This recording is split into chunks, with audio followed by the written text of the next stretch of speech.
Yes. What's happening, everybody? It is Tuesday night. It's 10 o'clock Central Time. We've got a card coming up this Saturday, July 23rd in London, England. That's going to be headlined by Tom Aspinall versus Marcin Tybura.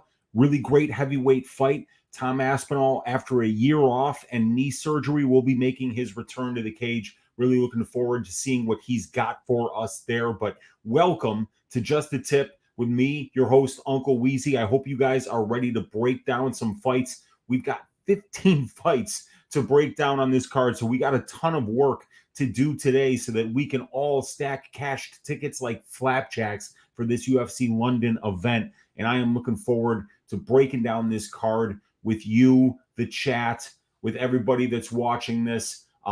I'd appreciate it if you hit that thumbs up and hit the subscribe button if you haven't already. The address to the Patreon, where you will see all the stats that I've got on this show. All those stats are available on my Patreon. It's the best way to support my work and continue to make sure that I will come here to YouTube to do this work for free. It's the Patreon money that keeps it going, definitely not the YouTube money. So I appreciate each and every one of you guys that is hanging out here.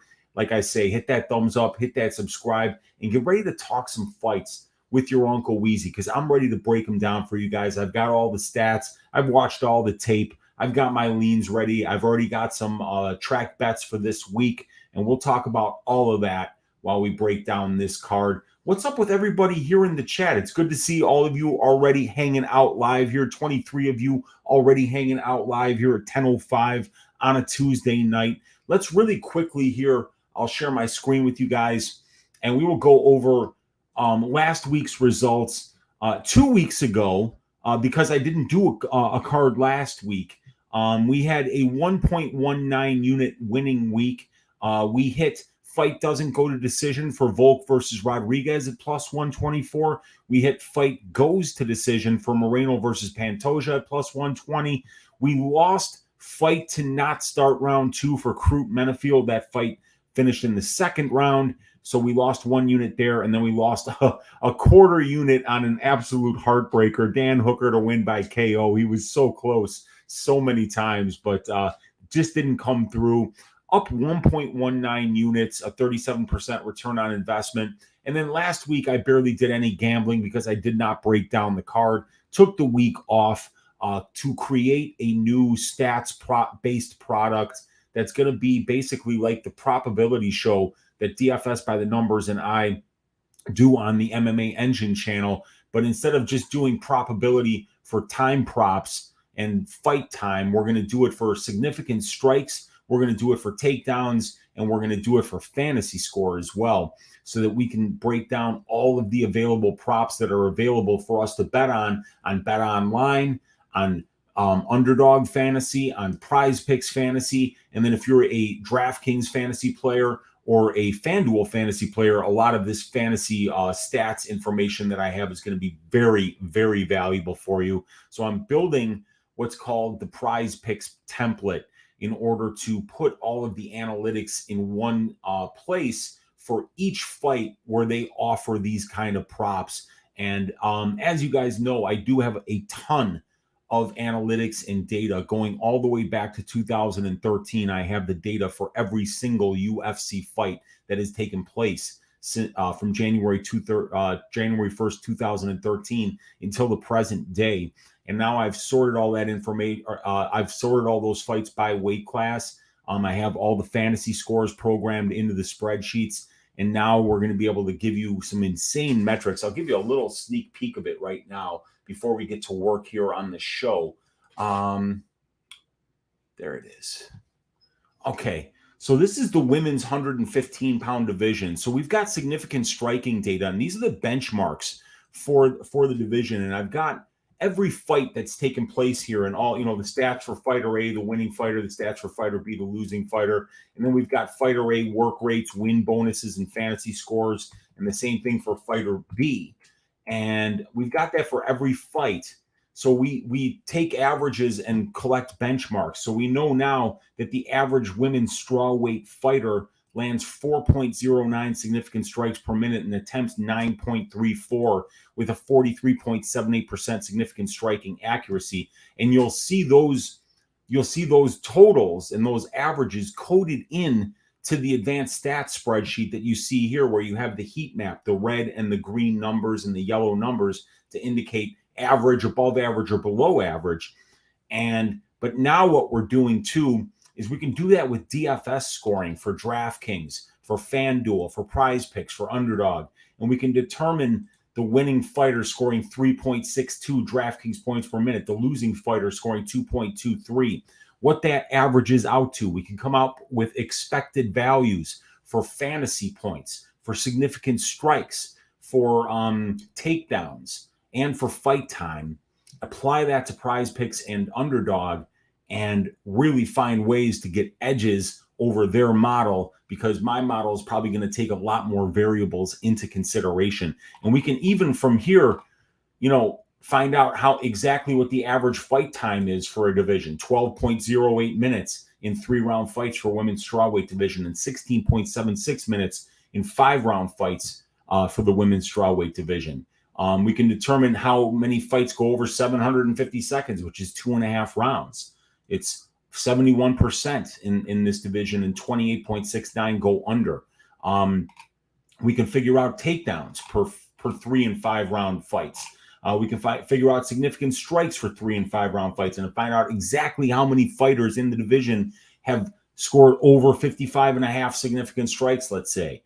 We already know that number. It's about 47.95%, 52.05% get less than that for the winning fighter. The average fighter scores about 38.93% of their fights go over 55.5 significant strikes. So we'll have all that information all available in one place so that you can make the best Prize Picks, Underdog, and DFS decisions that you could possibly make, taking into consideration all the available data, which is programmed into this spreadsheet. So very exciting stuff coming down the pipe there. So that's why I took last week off, was to build a lot of those analytics out and start to build the template where I will be displaying them for you guys so that we can go through and find edges based on the stats. So last week, I only had 2 bets. I got an early bet in on the Atman Zaitar money line at plus 135. He closed at minus 110.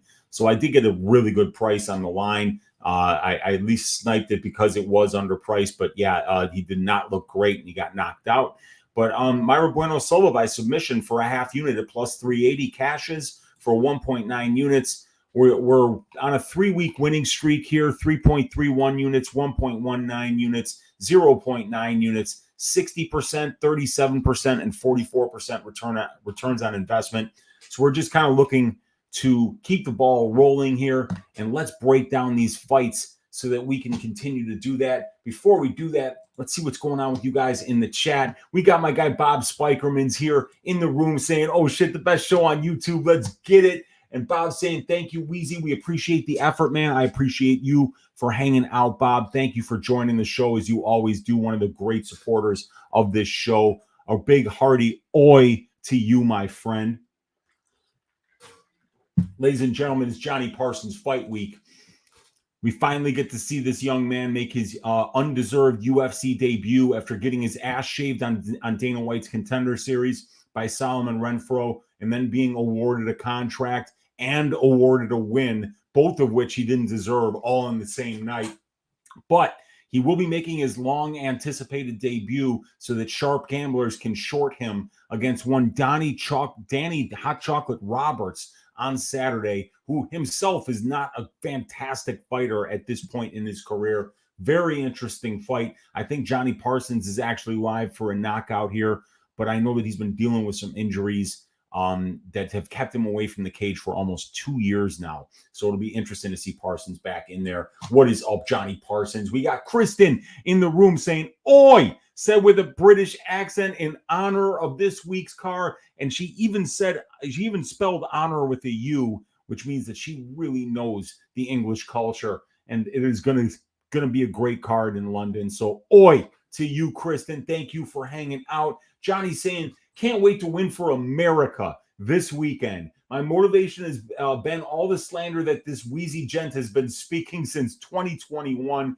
Dude, if I can motivate you, Jonny, to become a less ass fighter, it's the least that I can do to help you win for our beautiful country, the United States of America, on Saturday. USA. USA. Let's go, Johnny Parsons. Let's go. Bring it home for us, man. We got MMA Jesus in the room. What's up, Dev? Good to see you. Saying let's go, Weez. Let's go, Dev. Let's stack him high this week. We got Jester in the room saying, welcome back, Weezy. Let's get this money. We got my guy, the Cuban Assassin, in the room saying, what it do, Weezy? Missed you last week. I thought you left us for Brandon Schaub's show. Let's get that Molly McCann OnlyFans money. Let's get it, Cuban Assassin. Let's assassinate these bookies with some solid bets this week. We got J-Bone in the room saying, yes. We got DFS by the numbers saying, oh, yes. What's up, Brady? Good to see you hanging out in here. We got the MMA Upside hanging out saying, in for that. The meatball will be back, but I doubt she fights, man. This is such a weird situation with Julia Stoliarenko trying to cut down to 125 pounds. I don't know who thought that was a good idea. I still don't think it's a good idea at all, and I got a really bad feeling that fight doesn't happen. But if it does, I think Molly McCann is going to put on a show for the London fans. We got Dick's Insider in the room saying, dear Prophet Weeziah, oh, will you be backing the Hebrew Hammer, Yanal Ashmoz? I think it's a close fight, and I think the line is kind of getting a little bit juiced on the Duncan side. I'm picking Duncan to win, but we'll talk about that fight a little bit later on here. I'm pretty impressed with Yanal Ashmoz, and he is getting a lot better, and he is still young, so we can kind of expect some improvements from him. But he's got power. He's a good finisher. Solid wrestling and really good top game and ground and pound when he does get top position over his opponent. So we'll see what he's got for us on Saturday. It's going to be an interesting fight. We got DJ in the room saying, what's up, Weezy and Oi boys? What's up, DJ? Good to see you hanging out in here. We got Daz Files saying, Oi! And we got Snerius saying, Oi, what's up, Unk?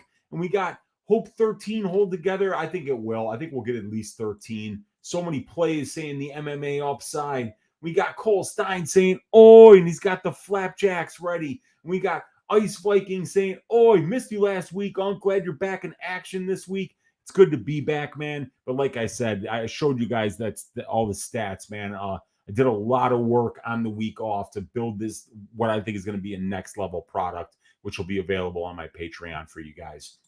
Sicky does MMA saying, oi, what up, Weezy brother? What's up, Sicky? Good to see you hanging out in here, my man. We have got Jay saying, hit that thumbs up, boys. Let's go. We got Camden Gleason saying, just got off work, cracked a Pint House electric jellyfish.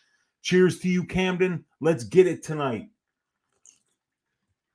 And we got Josh Benedict saying, I made it early. Nice. What's up, Josh? We got Justin saying, I've been on a renegade binge this week.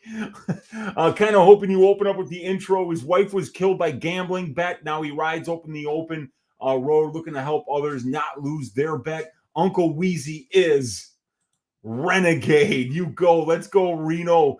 What was his name? Reno something. It was definitely Lorenzo Lamas, great American TV franchise known as Renegade, and he has a shocking resemblance while he's playing the role of Renegade to one Ketlen Vieira, who I saw wear a leather jacket once, and as soon as I saw that picture, I was like, holy shit, she looks exactly like Lorenzo Lamas, and it's the Renegade version of Lorenzo Lamas. There are many handsome versions of Lorenzo Lamas over the years. He's definitely blessed us with many over his illustrious career. However, I do believe that the peak, the absolute peak, Martin Scorsese's Goodfellas, Brian De Palma's Scarface, for that moment, for the American actor Lorenzo Lamas is definitely the television show Renegade. Good to have you hanging out in here with us, Justin. Good to see you, man. We got Matt Campbell saying, oi, happy Tuesday, Unc. Hope you had an amazing week off. You missed the main event of the year. I cashed on that main event, baby, plus 380, Mauro Bueno Silva by sub. Also had one unit untracked on the Mauro Bueno Silva money line. So I cleared like 3.35 units on that fight alone. Really good fight. Enjoying the rise of Mayra Bueno Silva. I think she's live in this division to go to the top. There's not a lot of skill in the women's bantamweight division now that what's her name? Amanda Nunes has retired. So yeah, this is going to be an interesting mix. Who gets to this belt first? We've got Moy's audio is in the room saying Weezy baby all day. Woo! What's up, my man? We got Rendog saying good stuff. We got Magic Marlin saying let's go Weezy. We got TH saying, oh, it's great to have you back, Weezy. Let's stack them high this week. Let's get it. Giallo in the room saying, Act Parsons, what's the prediction on your fight, good buddy? And which round? We got Go Flamingos in the room saying, yo, Unc, what's up, dude? We got Moy saying Ashmoz is Sunni Muslim, not Hebrew, LOL. Yeah, dude, he's, what is it? Oh, it starts with a C. What his, like nationality is. I forget what, Corsican or some shit. I forget, but Yanal trains with those killers over at K Dojo Warrior Tribe. On the East Coast. He trains with Azmat Mirzakhanov over there. And I know that his coach over there is of the same, ethnic group that he is. So he's getting some really good training there. And like I said, Yanal's getting better, but I still feel like I know a little bit more about Duncan at this point than I do about Yanal, but we'll talk about that fight. We got Chaz Bono's manly beard, and a manly beard it is, saying, yo, Weezy hit 11 out of 12 last week. It was so weird not having a shaved bleeding ass. Yeah, man, I'm glad that you had a great week, dude. I had a solid, I'll take an up week on only 2 bets. That was a good week for me, and I'm hoping to keep the ball rolling this week. Keep growing out that extremely manly beard, Chaz Bono. Love you. We got the money liner in the room saying, cheers, Weezy. We got the MMA Upside saying Reno Reigns. That's it. Reno Reigns was the name of the cop on Renegade, capably played by one Lorenzo Lamas. We've got Greenbat saying house every weekend. Let's go. We got the MMA Upside saying, talked about this on Twitter, Weezy. Yeah, that's right. I remember. We got Matt Campbell with the flapjacks there. We got Matt saying, who's faster, DC on his way to the octagon or Chelsea Chandler running away from the octagon? Man, that was something else. That's the meme of the year, Chelsea Chandler turning around and running headfirst into the octagon. That was something else. And we got Rick Sanchez, the universe's most talented physicist, saying I had to stop by and say oi to the most respected uncle in the universe, and Rick Sanchez would know who the most respected uncle is in the universe, and you're damn right, it's your Uncle Weezy, ladies and gentlemen. I don't want to break my arm patting on myself on the back, but I am a great man, and I'm about to break down 15 great fights on this UFC London card coming up this Saturday, starting right now. Let's go. Jafel Filho, the pastor, will be going up against Daniel Barez. We got Filho as a minus 130 favorite, Daniel Barez at plus 110. The fight doesn't go to decision right now at minus 140 for this fight. So let's first start talking about Pastor Filho.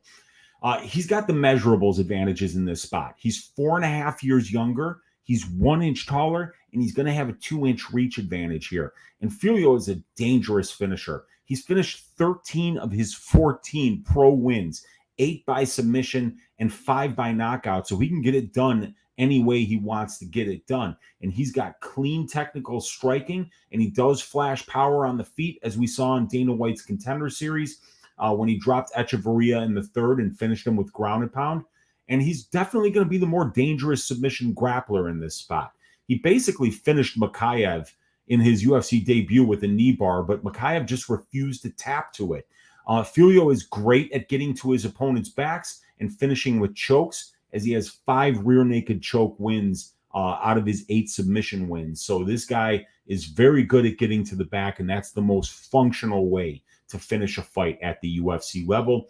And I feel as if Filho has the strength of schedule advantage here. He fought a close fight with a phenomenal prospect like Muhammad Makhachev and almost finished him. And the level of competition he faced on the regional scene seems to be a notch above the competition that Barez has faced recently. Now, Daniel Barez is a solid, experienced, and well-rounded mixed martial artist. But where he really shines is on the feet at distance striking range. Like Filho, Barez is a savage finisher with 13 of his 16 pro wins coming inside the distance, 6 by submission, 7 by knockout. Daniel's striking is powerful and diverse. He digs to the body. He's got power in both of his hands, and he can finish fights with his uppercut, with his kicks, and with his body work. And especially the kicks to the legs has really given some people problems in Barez's regional scene footage. So, his diversity of dangerous striking attacks on the feet is really impressive. Great leg attacks, great body attacks, and when he goes to the head, it hurts. So he's very, very dangerous on the feet. He's got several highlight reel KO finishes on his resume, and even though they aren't against top competition, they are nasty all the same. So, in summary, this is going to be an all-action fight to start the card. I like the measurables and the grappling edges that Filho has here, and he showed his UFC level in his debut versus Makhachev. Barez probably should have been in the UFC already. He's also a dangerous and diverse finisher, and I think while this fight is on the feet, he will be the guy more likely to win minutes and moments. I'm going to lean with the younger and more tested fighter, though, in Filho. I love the way he gets to the back, and if he could do that once or twice in this fight, I think he could get the submission. I'm going to pick Filho to win this fight by second-round submission, but I do think that these guys are very well matched. But there are a couple of X factors here. Number one, Filho coming from Brazil to the United Kingdom is a very long and very arduous flight. But also, we got to worry about Daniel Barez making his UFC debut now. We've got to worry about some nerves being there. We've got to worry about a potential adrenaline dump. But I don't think it's as likely with a guy like Barez, who's already been on Dana White's Contender Series. He's got 21 professional fights, 157 minutes in the pro cage. He's been around for over 10 years as a professional. So I think it's less likely in a situation like that to have big time nerves or an adrenaline dump.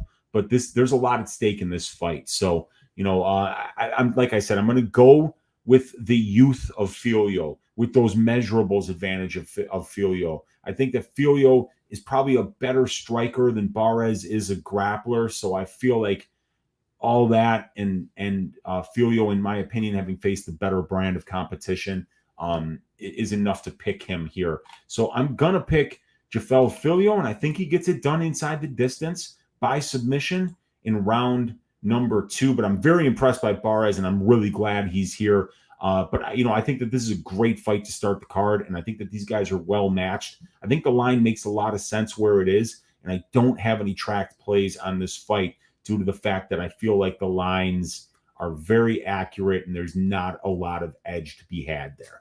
So yeah, we're going with Jafel Filho to win this one by second round submission. Let's see what you guys are saying in the chat here.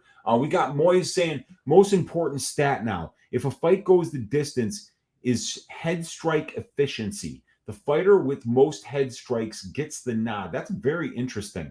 I definitely have that in my stats, like where the targets are going, how many head strikes attempted, how many landed, how many how many body strikes landed and attempted, and how many leg strikes landed and attempted. So that's a very interesting thing that I could potentially look into in terms of, is there a correlation between winning the head strike battle and winning decisions? I'll have to look into that.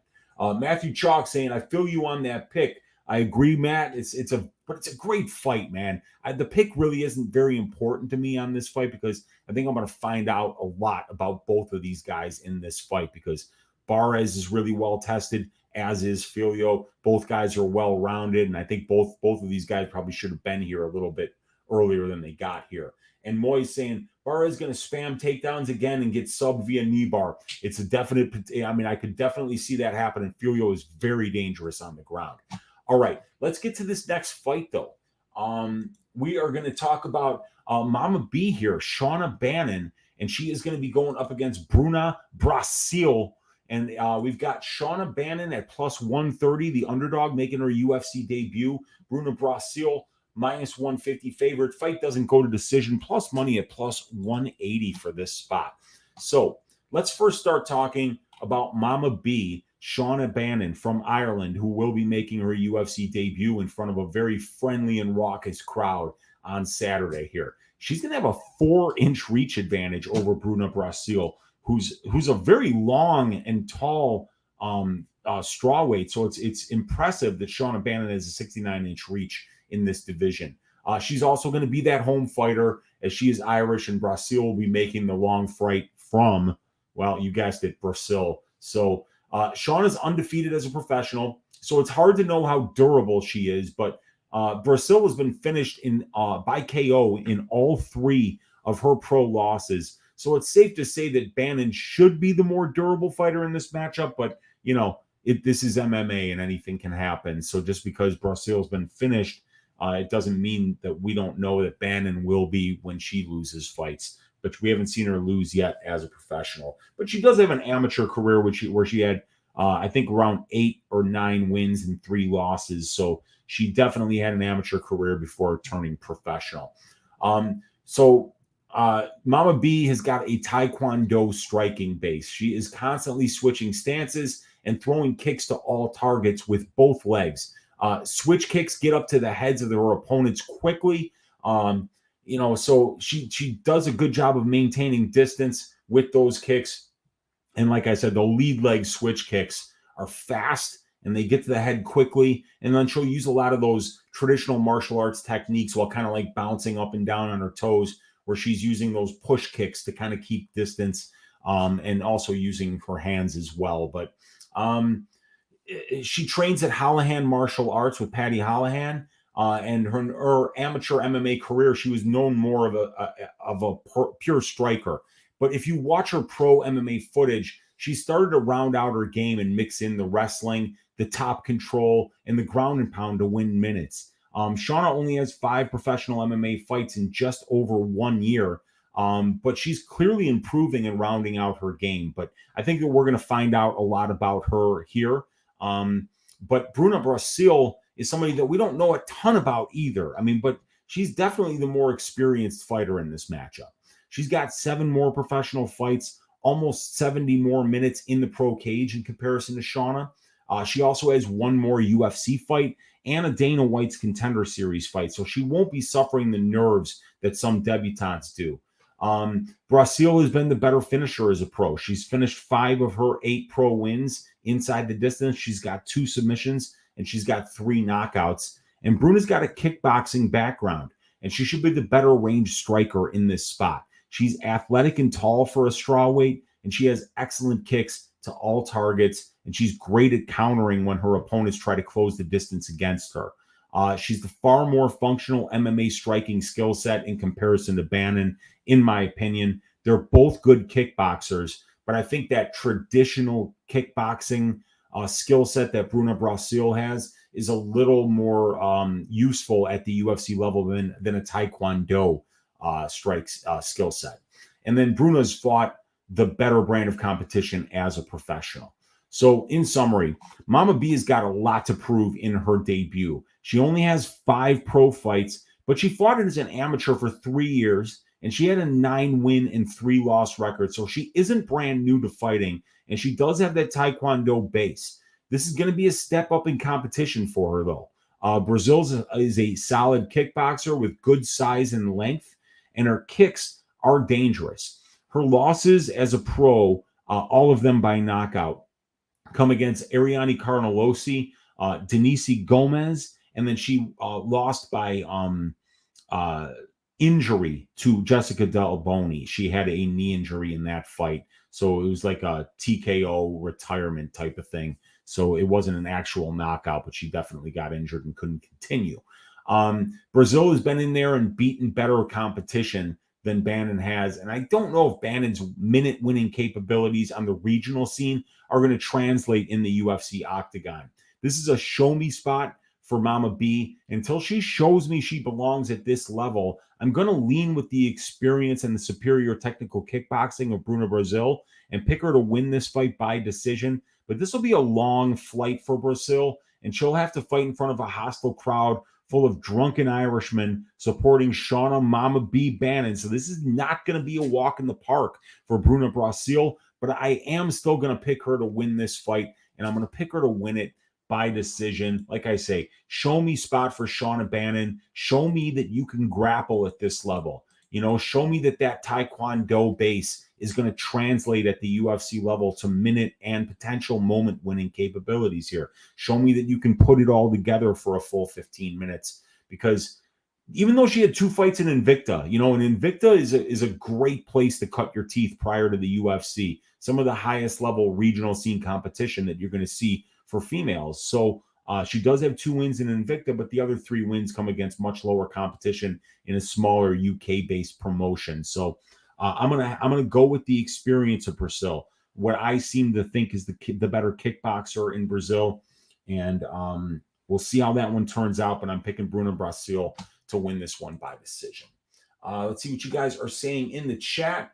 We've got Moyes saying Bruna more fragile than a baby in your arms, flaky, melty. Yeah, and she got absolutely melted by Denise Gomez. And I don't have footage on the Ariane Carnelosi loss, and I don't know what happened. I have to check out the Del Boni fight, but Del Boni, was very early in Bruna Brasil's career, and Jessica Del Boni is very good. So, yeah, we're gonna see what she looks like here.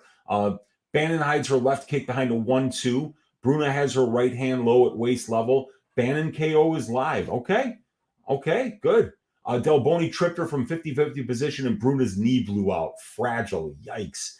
But Bruna's an athlete. She played soccer as well, I think, professionally.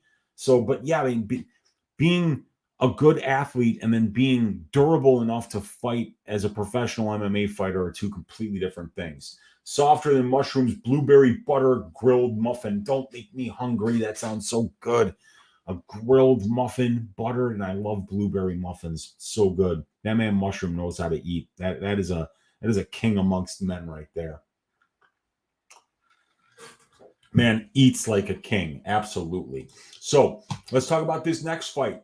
We've got Chris Duncan at -145. Not to be mistaken with one Christian Leroy Duncan. This is Chris Duncan from Scotland. He is going to be going up against Yanal Ashmoz. We got Duncan a -145 favorite. Yanal +125. Fight doesn't go to decision, sitting at -200 for this fight. So let's first start talking about my man Chris Duncan here. He's going to be the bigger dude, as Yanal Ashmoz is a small lightweight. Chris is going to be 1 inch taller, and he's going to have a 3-inch reach advantage here. Chris is the more experienced fighter. He's got 4 more professional fights. He's got 20 more minutes in the pro cage, and almost 20 more minutes in the pro cage, in addition to almost 14 more minutes in the UFC cage. And Chris is going to be the better striker, in my opinion. Yanal needs to close distance due to his size, and Chris has got a wide variety of attacks. And he showed a positive 0.24 distance striking differential in his UFC debut against an experienced kickboxer in Omar Morales. And both of these guys are solid wrestlers, but Chris has been training at American Top Team, and he looks to be making improvements with his wrestling. He showed them off in his UFC debut, getting 5 of 14 takedown attempts and controlling Omar Morales for almost 44% of their fight, winning 99.5% of the control time positions in that fight.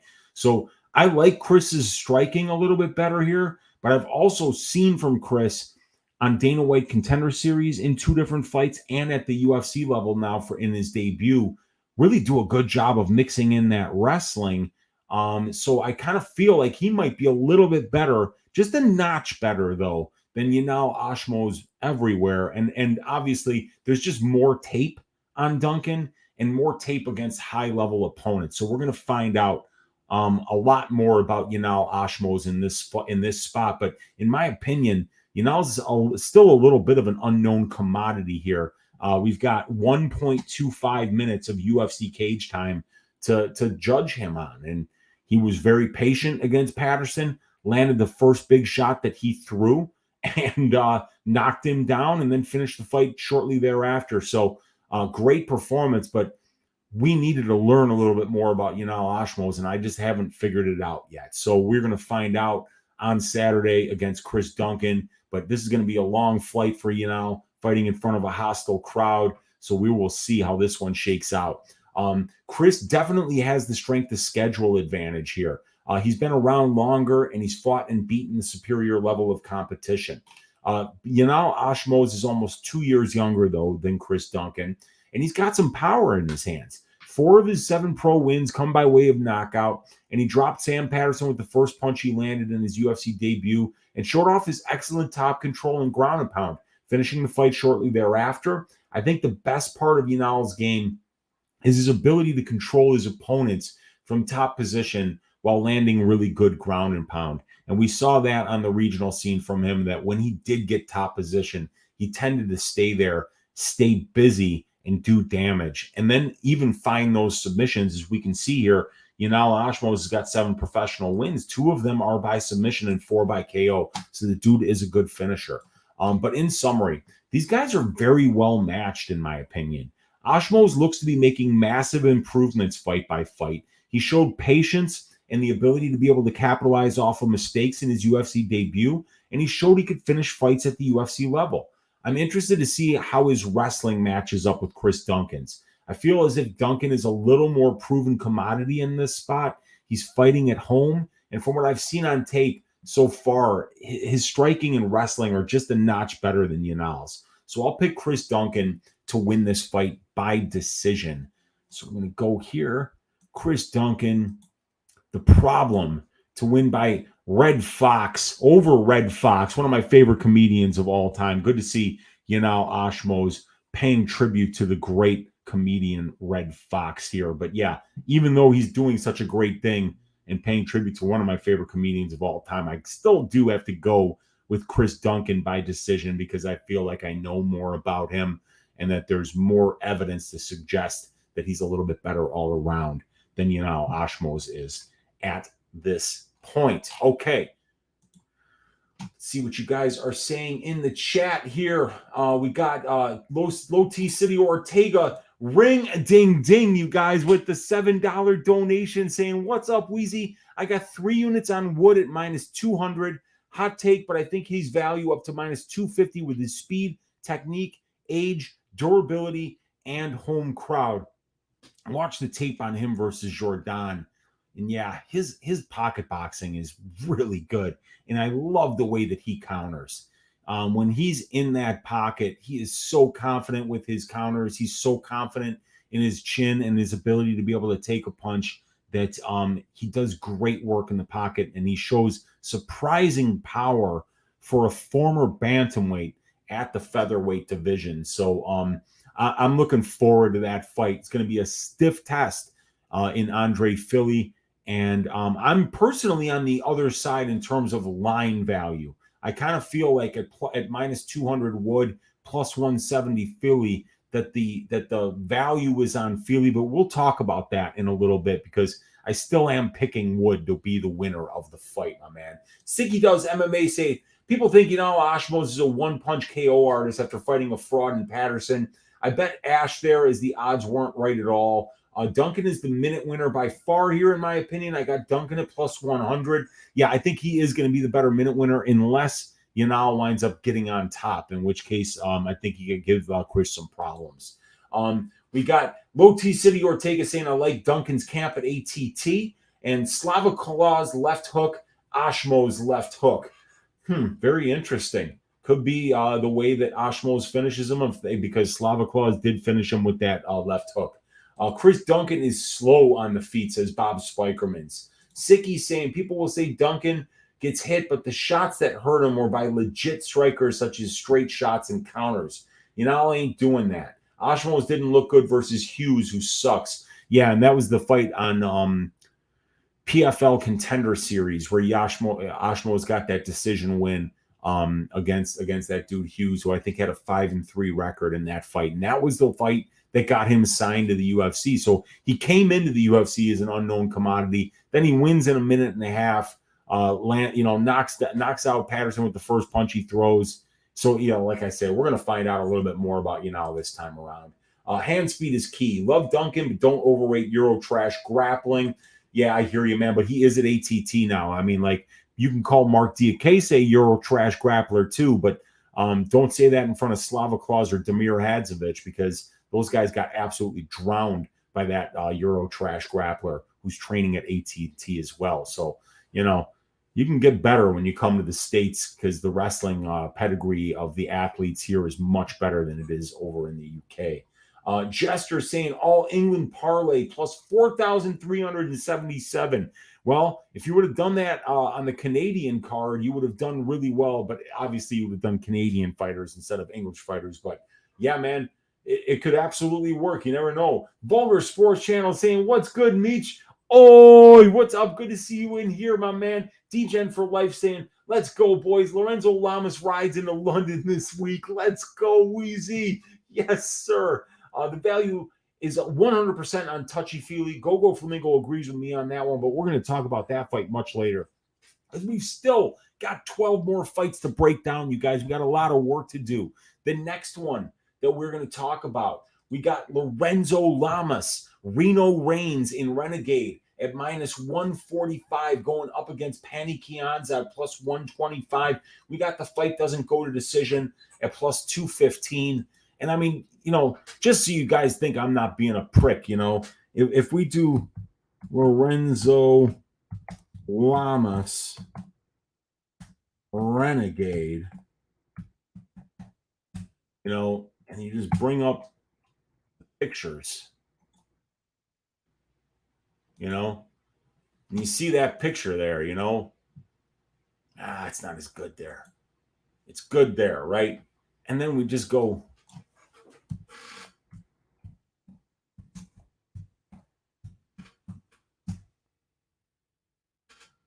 There is a great picture of Ketlen. There was one with her in a leather jacket, I remember back in the day. Let me see.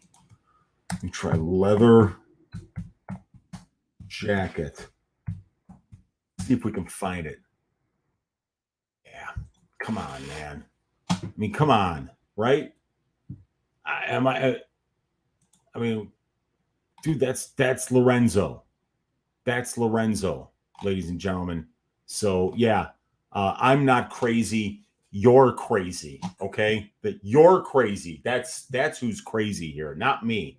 I'm dead on about this. Okay, let's get back to breaking down fights though. We're gonna start talking about Ketlen Vieira here, who is about the same age as Pannie, but she's going to have a 2-inch reach advantage and a 1-inch height advantage. But it's Pannie who actually has more professional fights, about 100 more minutes in the pro cage, a couple more years as a professional. And they have similar UFC experience loads, but it's Ketlen who's got 2 more fights and about 40 more minutes in the UFC octagon. Neither one of these ladies really finishes at this level. Ketlen, 1 finish and 7 wins.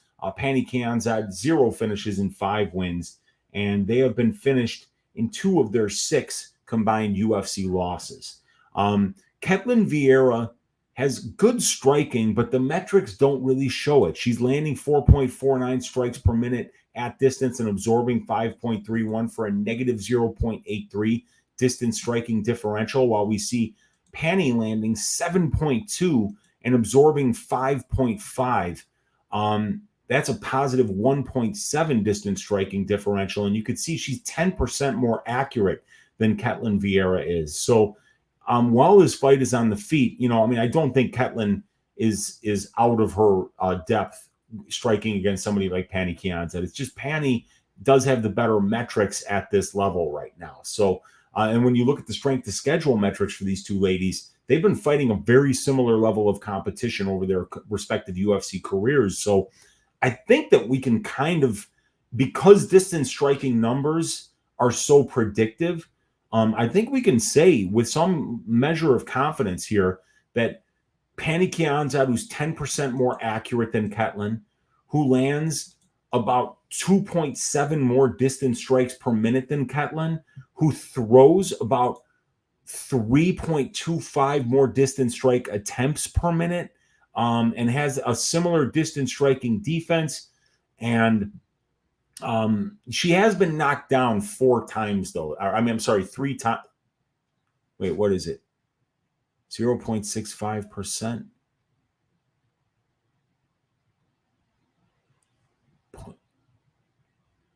I don't know. Maybe it's only twice. I think it's twice. Either way, yeah, she doesn't really.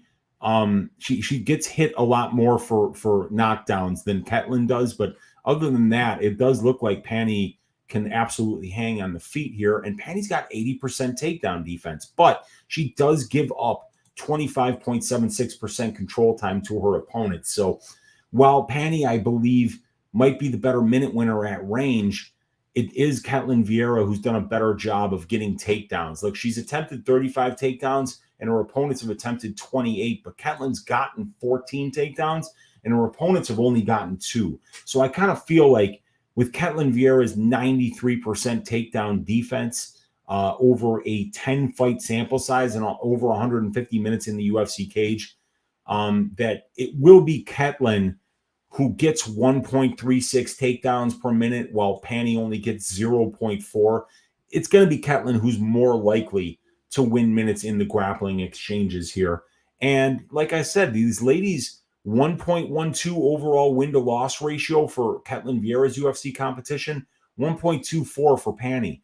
Very similar levels of experience for both fighters. In the wins, 0.94 ratio for Vieira, 0.9 for Kianzad. Kianzad beating the slightly better competition. These ladies are well matched, but with one fighter, the fighter that is the European fighter, you're getting a bit of a discount here. It's going to be Ketlen Vieira getting on that plane all the way from Brazil, going up here to fight Pannie. And right now, like we see there, Pannie Kianzad is the plus money side at plus 125. So I think that that's an interesting way to look at this. Also, I do see that this fight is probably going to go to decision. We see the over 2.5 juiced right now at minus 300. That's a 75% implied probability on that line. But almost 70% of fights do go over 2.5 rounds in the women's bantamweight division. And for Ketlen and Pannie, 81.25% of these ladies' UFC fights have went over 2.5 rounds. So if you're looking for parlay pieces this week, according to my prop template, this is a plus EV parlay piece at minus 300 right now for the over 2.5 rounds here. It's a little bit cheaper than the fight goes to decision, but when you compare it to the benchmark for the division, but also since neither of these ladies has finished a fight in the last 2.5 minutes, you could also parlay the fight goes to decision for this fight. But my pick for this one is going to be Ketlen Vieira to win by decision. But I do think the plus money on Pannie Kianzad is very interesting here. Okay, let's start, or wait a second. Let's see what you guys are saying in the chat. Presidente Pedro is in the room saying, "Oi, what's going on, Pedro?" We got Moyes saying Filho plus 3.5 lock. That's not a bad look. Josh Benedict saying, "I bet Ketlen Vieira minus 150. Amazon women." You got that right, man. Dijon for life saying virtually identical. I couldn't agree more. It's virtually identical when you put the pictures of Ketlen Vieira in the leather jacket right next to, Reno Reigns, capably played by the great American actor Lorenzo Lamas. Josh Benedict, Philly plus 175 auto bet juice number. I hear you. It is a very juiced number. I do think Ketlen wins, says Vulgar Sports Channel. Pannie going to get stuck along the fence. That could certainly happen because Ketlen does win those control time positions at a much higher percentage than Pannie does. So if Pannie is having success in the distance striking exchanges, we could see Ketlen maybe go to that grappling. Justin Villegas, Michel Pereira, he's saying that he's going to be fighting Wonder Boy here very shortly. And this is where head strikes count, says Moyes Audio. Good to have him hanging out in here. It's got some great stuff to say in the chat. Let's keep it moving, you guys. The next fight that we're going to talk about is going to be Makhmud Muradov at minus 300 going up against Bryan Bam Bam Barberena, who's the underdog at plus 250. Fight doesn't go to decision for this fight, sitting at minus 140. Let's first start talking about Makhmud Muradov here. He's got the measurables advantage as he's almost 1 year younger, 2 inches taller, and he's got a 3-inch reach advantage here. It's Makhmud Muradov, who is the natural middleweight. He's fought his entire career there. And for some reason, Bryan Barberena is moving up to middleweight. I don't know why. Ask Bryan Barberena why he's doing this. I think it's a very bad idea. Muradov has been slightly better as a finisher, both as a pro. He's got a 76% finish rate compared to 72% for Barberena. So just a very small percent better there. And in the UFC, Muradov has finished 67% of his UFC wins. Barberena has finished 55% of his wins. Both fighters definitely favor the KO when they're trying to finish. And I have Muradov with the striking advantage here. He's got the superior distance striking differential. It's 1.93 to the plus side, while Barberena's is 0.91. And his distance striking defense is the big difference here, you guys. 62.2% distance striking defense as a middleweight, while Bryan Barberena against smaller guys has a 48% distance striking defense in his 17-fight UFC career. So this is a guy who blocks punches with his face, and that is a very bad thing to do in the middleweight division. So Barberena is a small welterweight, and he's going to have a 3-inch reach disadvantage here against Muradov. It's Muradov's speed, footwork, and diversity of attack are all way better than Bryan's, and I see Makhmud easily dealing with Bryan's pressure with volume and his footwork and distance management and lateral movement. Muradov should be the better grappler here as well. He's bigger and stronger, and Bryan has really struggled with grapplers in the past because of his 54% takedown defense and his propensity to allow control time to his opponents at a 28.41% clip, like I said, over a very large sample size of almost 200 minutes of UFC cage time. Now, Barberena is going to be the southpaw in this southpaw versus orthodox matchup. Bryan has the experience advantage over Makhmud. He's got 35 more minutes of pro cage time in comparison to Muradov. And in addition to having 12 more fights at the UFC level and 135 more minutes in the UFC octagon. So Bryan definitely has been fighting a much higher level of competition over the course of his career because he's got 17 UFC fights while Muradov only has 5. But we got to keep in mind that those 17 fights all take place at welterweight, while Muradov has been a career middleweight.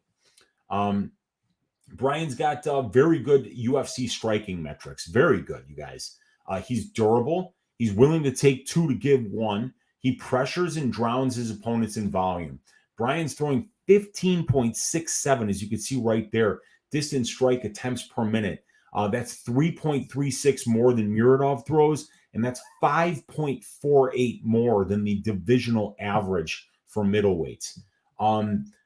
So he's almost 3% more accurate than Makhmud Muradov at distance, and he lands a whopping 6.9 distance strikes per minute, which is 1.83 more than Makhmud lands. Bryan also lands knockdowns on a higher percentage of his distance strikes in comparison to Muradov. 0.7 here for Bryan, 0.39% for Muradov. So Bryan also flashes some power. All that being said, these metrics were amassed at welterweight, not middleweight. So it still remains to be seen how Bryan performs up a weight class. And Bryan has the much better UFC strength to schedule, according to my metric. The combined UFC records of his opponents are 146 wins and 90 losses compared to Muradov's 28 wins and 27 losses. In particular, Bryan's win metrics are better both in ratio, as we could see he's got a 1.16 ratio in his wins, while it's 0.74 for Makhmud Muradov. And also in total fights here, 12.22 for Barberena, 11 for Muradov. So I have no clue why Bryan is moving up to middleweight, especially at the age of 34. I highly doubt the weight cut was an issue at 170, as he was already a small welterweight. And moving up to face much bigger and more powerful strikers at the age of 34, when you're already carrying a 48.5% distance striking defense against guys with much shorter reach in the welterweight division, doesn't seem like a good idea to me. I really like Makhmud here. This is a show-me spot for Bryan, even though he's way more experienced and well-tested at the UFC level because of the change in weight classes. I'm also not sure where Bryan can win minutes in this fight due to how defensively responsible Muradov is on his feet with his footwork and his lateral movement. If Makhmud doesn't like how it's going on the feet, he could just exploit Bryan's 54% takedown defense and win minutes on the ground. I think Muradov makes it look easy. I'm going to pick him to win this one by second round knockout. So Makhmud Muradov, the natural middleweight here by KO in round number 2. Don't have any track bets on this fight yet, but they did hang like a plus 235 for the under 1.5 on Bet Online, but then they took it off and moved the total to 2.5 rounds. So I'm gonna see where that opens, because I think Muradov might surprise some people and just spark this dude early, because I don't think Bryan belongs at middleweight, and I don't think he likes how hard these guys are going to hit. So, yeah, that's the pick, you guys. Muradov by second round knockout. All right, let's see what you guys are saying in the chat. Bam Bam is going night, says Go Flamingo. Sicky saying Muradov, in my opinion, can literally win this fight any way he wants. Got him parlayed with Aspinall at minus 150. Yeah, I forgot. I do have a track bet on this fight. I parlayed Makhmud Muradov with a fighter that we're going to talk about later. And I've got it for 1.5 units. I think at like plus 130. Go Flamingo saying, as long as we're talking about our favorite hillbillies, is Nate the Train versus Bryce Mitchell not the fight we all need in our lives? That would be a very interesting fight, because Mitchell needs to get the fight to the ground to be at his best, and Nate the Train Landwehr is known for having really good takedown defense. So I think that would be a really interesting stylistic matchup, man. And to have those two talking shit to each other back and forth will be really fun to listen to. Vulgar Sports Channel saying Barb is an auto fade. Yeah, I mean, up a weight class too. I just think it's really weird, man. Barb coming up to 185 is the biggest red flag on this card. I couldn't agree more, man. I think it's a huge red flag that he's coming up a weight class here. Muradov by KO sub. I'm with you there, my man. And D-Gen for life saying Makhmud via head kick KO. Yeah, I think it's Makhmud by however he wants it, you guys. All right, let's move on to the next fight. And it's going to be Mick Parkin at plus 142 versus Jamal Pogues at minus 162. We got the fight doesn't go to decision here at minus 145 for this fight. So let's get the stats up on the screen. We don't have any yet for Mick Parkin, but we do have some stats for Jamal Pogues. So let's first start talking about Mick Parkin and his advantages. Mick's the natural heavyweight, as Pogues used to fight at 205 pounds. Mick's going to be 1 inch taller, and he's going to have a 2-inch reach advantage here. And Mick has a 100% finish rate as a pro in his 6 pro wins. He's got 5 knockouts and 1 submission. Pogues is more of a minute winner, so I'd say Parkin has the majority of the finishing upside in this spot. Parkin will be fighting at home in front of a friendly crowd, which should help ease his nerves as he's making his UFC debut. This will be the first time Pogues has fought outside of the United States. Now, Jamal Pogues is going to be the more experienced fighter here. He's got 7 more pro fights. He's got almost 100 more minutes of pro cage time and 3 more years as a pro fighter. Mick will be making his UFC debut on Saturday, while Jamal has 1 UFC fight and 15 minutes in the UFC octagon. Jamal's a very skilled minute winner as a heavyweight. On the feet, he has crisp, fast boxing. He stays behind an active jab. He throws his 2 straight down the pipe. And in his UFC debut, he showed 68% distance striking defense. Jamal also has the ability to be able to mix in his wrestling in order to win minutes. He's a BJJ brown belt, and I think he might have actually even been promoted to black belt recently. And in between his 2 Dana White Contender Series fights and UFC debut, he's 12 of 24 on his takedown attempts in those 3 fights, and he's racked up quite a bit of control time. Jamal's fought, beaten, and lost to the better brand of competition over his pro career because Mick Parkin has been a can crusher up to this point. Michael Parkin is 6-0 as a heavyweight. His wins come over Thomas Vaikas, who's 1-11. The next one came over Jan Lisak, who's 0-28. And he's been finished in all 28 of his losses, 22 times by knockout, 6 times by submission. He beat Simon Sankowitz, who's 2-5. He does have 2 wins. He's got a win over Ryan Houston and over Alexander Jukic in Adrenaline, but he's lost all of his other fights. He's got a win over Ashley Pollard, the Inferno, who's 7-8 and who's been finished in all 8 of his losses, and he's finished all 7 of his wins. He got a win over Fatih Aktas, who's 9-11, straight out of Turkey. And he got a win over Eduardo Jose Neves, who has 1 minute and 30 seconds worth of gas, but who is already 7-1. He's rocked up 2 more wins after losing to Parkin on the Contender Series. So we don't really know much about Mick Parkin because Neves quit after 90 seconds in that fight. And then all these guys that he's fighting in Rise and Conquer, which is a very small promotion where their cage is smaller than my office. I swear to God, it's a very, very low level promotion. So we still got a lot to learn about him. I feel like this is really a big time show me spot for Mick Parkin in his UFC debut. I feel like I'm missing a ton of information on him as his pro career has lasted 4 years. And we have less than 20 minutes of cage time to analyze. And unfortunately, all of that footage is against guys that aren't even close to UFC level. This is a huge step up in competition for Mick, and Jamal has multiple paths to victory.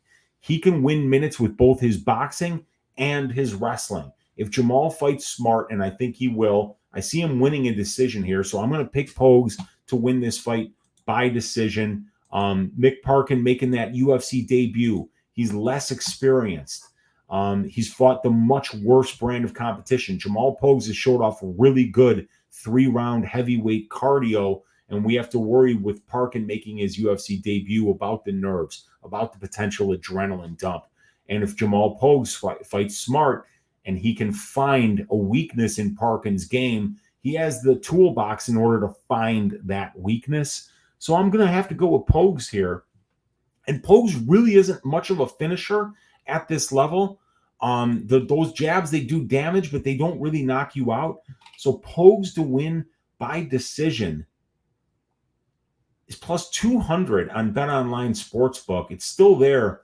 You know, I think that's a pretty decent look. I mean, I think that's kind of how he wins this fight. And it's a way to turn that minus 162 money line and get him by his best win condition.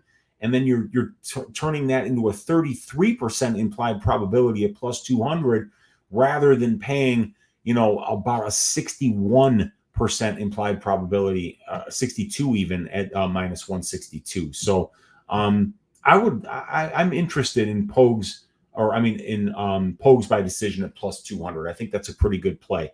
And like I say, I am picking him to win this one by decision.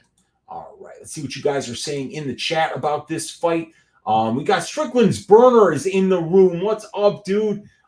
Billy Nicholson saying, "Oi, Volk in the last minute of round 3." I picked Volk by 3rd round knockout on Tapology that week, so that was a right on pick for me, and it was a great performance by Volk. He cashed my my fight doesn't go to decision ticket for me at plus money, so I appreciate that win. The key here is who will be refereeing. If it's Rich Mitchell or the French guy, Pogues won't be allowed to be laying and praying. Yeah, that guy, what's his name?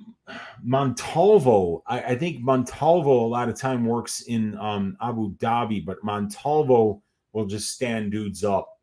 Beltran just stands dudes up. Same thing with Rich Mitchell. He'll do that too. So, yeah, refereeing is going to be important. But like I say, there's really no evidence to suggest that Parkin's the better striker here too, because who has he faced? You know, so, I mean, we've seen Pogues in there, you know, show some really good boxing. So I don't think Pogues is going to really be out of his depth anywhere here.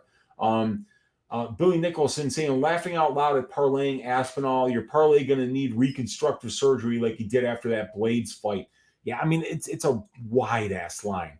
I think I could beat those guys with a month of training. What the fuck, LOL. Yeah, look, Sicky, I'm telling you, if you have the tape index, if you guys want to laugh your ass off, you got to watch the Tomas Vaikikas fight. It only took 18 seconds.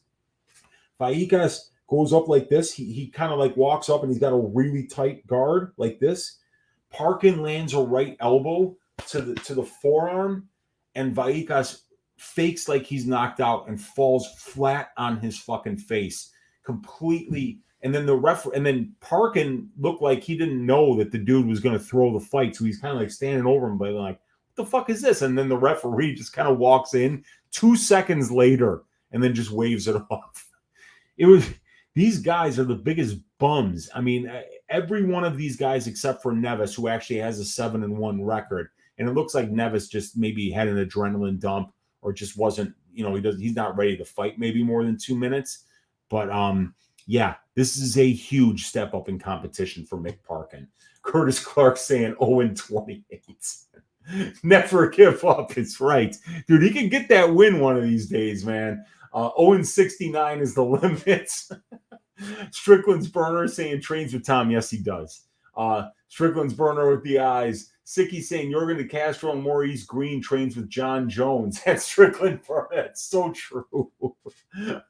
Billy Nicholson saying, I don't want to interrupt the great programming, but DK has Spivak versus Gan odds up, with Spivak being the big dog at at 2.65 odds, plus 165. Yeah, I saw that earlier, and that is hilarious to me. Serial Gone can't wrestle, has no wrestling defense, and he's minus 190 against a vampire who gets about 14 takedowns per 15 minutes. I think it's a horrible matchup for Serial Gone. And Giga Chat of NPC saying Alvarez and Ashmoz are the dogs in the night. Alvarez is not a dog, my friend. He's a pretty big favorite, but Ashmoz is definitely a dog on this one. All right, you guys, let's move on to this next fight. It is going to be Marc Diakiese at plus 165 versus Joel Alvarez, who's the favorite here at minus 190. We've got a fight doesn't go to decision here. Juice to the tits, you guys, at minus 225 for this fight. So let's first start talking about our guy, Marc Diakiese here. Marc's got a significant experience advantage over Joel Alvarez. Even though they have the same amount of pro fights, Marc has 140 more minutes of professional cage time. So you can see here, 22 fights for Diakiese, 22 for Alvarez, only 88 minutes of cage time for Alvarez because his average fight time is 4.01 minutes, while for Diakiese, it's a 10.33 average fight time for 227 minutes. So Marc Diakiese, a lot more cage time as a professional. And Marc also has 7 more UFC fights and 120 more minutes of octagon time compared to Alvarez here. And Marc's definitely a more skilled minute winner as a professional in comparison to Joel. Marc is well-rounded. He's a skilled kickboxer, and that was the base he started MMA with. But as he's become more experienced, we've seen Marc mix in the wrestling against superior kickboxers to find multiple paths to victory. Marc's 9 wins and 4 losses in his pro career in decisions, while Joel has a 100% finish rate in his wins. So in Joel Alvarez's career, he's actually 0-1 in decisions. So it just shows that Joel is very finish dependent. Well, there's nothing wrong with that when you get the finishes, but what happens when the finish doesn't come? Are you fighting in a way that the judges are going to give you a decision after 15 full minutes? And if you're constantly hunting for that submission or to find that perfect moment, oftentimes you will lose the minutes up until you find that finish. So that's going to be the balance of this fight. The minute winning of Marc Diakiese versus that moment winning of Joel Alvarez. And Marc Diakiese's wrestling has been excellent in the UFC. He averages 3.33 takedowns per 15 minutes. He's got 35 UFC takedowns on 80 attempts, and that's a 43.75% accuracy. And he wins just under 70% of the control time positions he has been in, while showing above average 68% takedown defense. Joel loves to hunt for submissions off his back, so if Marc trusts his submission defense, he can exploit that 0% takedown defense that we see here of of Joel Alvarez and win minutes on top if he doesn't like how the striking exchanges are going. Excuse me, let me get a sip here. All right. And then Joel Alvarez is a huge lightweight. So he's always got that measurables advantage when he's fighting in this division. Is he's going to be 5 inches taller, and he's going to have a 4-inch reach advantage over Marc Diakiese. And Joel is a very dangerous and opportunistic finisher. He has excellent aggressive stand-up, especially with his kicks, and he usually forces his opponents to panic grapple. And when they do, Joel looks to finish fights with his guard game, with triangles, arm bars, and guillotines. He's got a 100% finish rate in his 19 professional wins, 17 submissions, and 2 knockouts. Marc's go-to for winning minutes in the UFC has been his wrestling. And if he chooses that path, he will be going right to where Joel Alvarez has been the most dangerous. Joel will be the far more dangerous submission grappler in this fight. And Joel has faced, beaten, and lost to the better brand of UFC competition. Neither guy has what I would call impressive UFC wins, but Joel's are better according to my metric here. As we can see, Marc Diakiese's opponents have 6.14 fights in his wins, 7.25 for Alvarez, and the win-to-loss ratio at 13 wins and 16 losses, 0.81 is a little bit better than Diakiese at 16 wins and 27 losses, a 0.59 ratio of the guys that he's beating. So Joel's wins just a little bit better. I like Alvarez here. I think he's on Diakiese's level on the feet. He's the far more dangerous finisher, and he's faced the better brand of competition. That being said, we always need to see how Joel looks on the scales. He's a huge lightweight, and he always struggles to make weight, having missed weight in back-to-back fights against Yakovlev and Moises. If Alvarez looks good on the scale, I think he wins this fight and could find a submission finish. But if he struggles and Diakiese can mix in the wrestling, I think Marc will be very live at this plus money number. But we need to see how Alvarez looks on that scale. With that being said, I'm going to assume that Alvarez makes weight, and I'll pick him to win by first-round submission. But I do have a bet, actually, that this fight goes to decision at plus 185 on Bet Online Sportsbook. I don't know if it's still there. It was plus 170 yesterday while we were doing probability. Yeah, it's still there at plus 185. Let me show you the prop template for this fight. So plus 185 fight goes to decision. That's a 35% implied probability betting line there. 49% of lightweight fights do see the scorecard. So that's a 14.27% break when we take that number and we subtract that number. Very cheap according to the benchmark for the division. Diakiese's fights have went to decision 9 of 13 times. And for Joel Alvarez, it's only 1 out of 6. But 10 of these 19 fights have finished inside the distance or have went to decision. So that's 52.63%. And we're only paying 35% on the line. Don't forget, if you think Alvarez is going to submit Diakiese, just know that only happens if Diakiese tries to take down Alvarez, because Alvarez can't wrestle. Alvarez is not going to find himself in grappling positions here. He's not going to find himself on top. If he wants to get that submission game going, Marc Diakiese is going to have to be the one that lets him get it going by initiating the takedowns.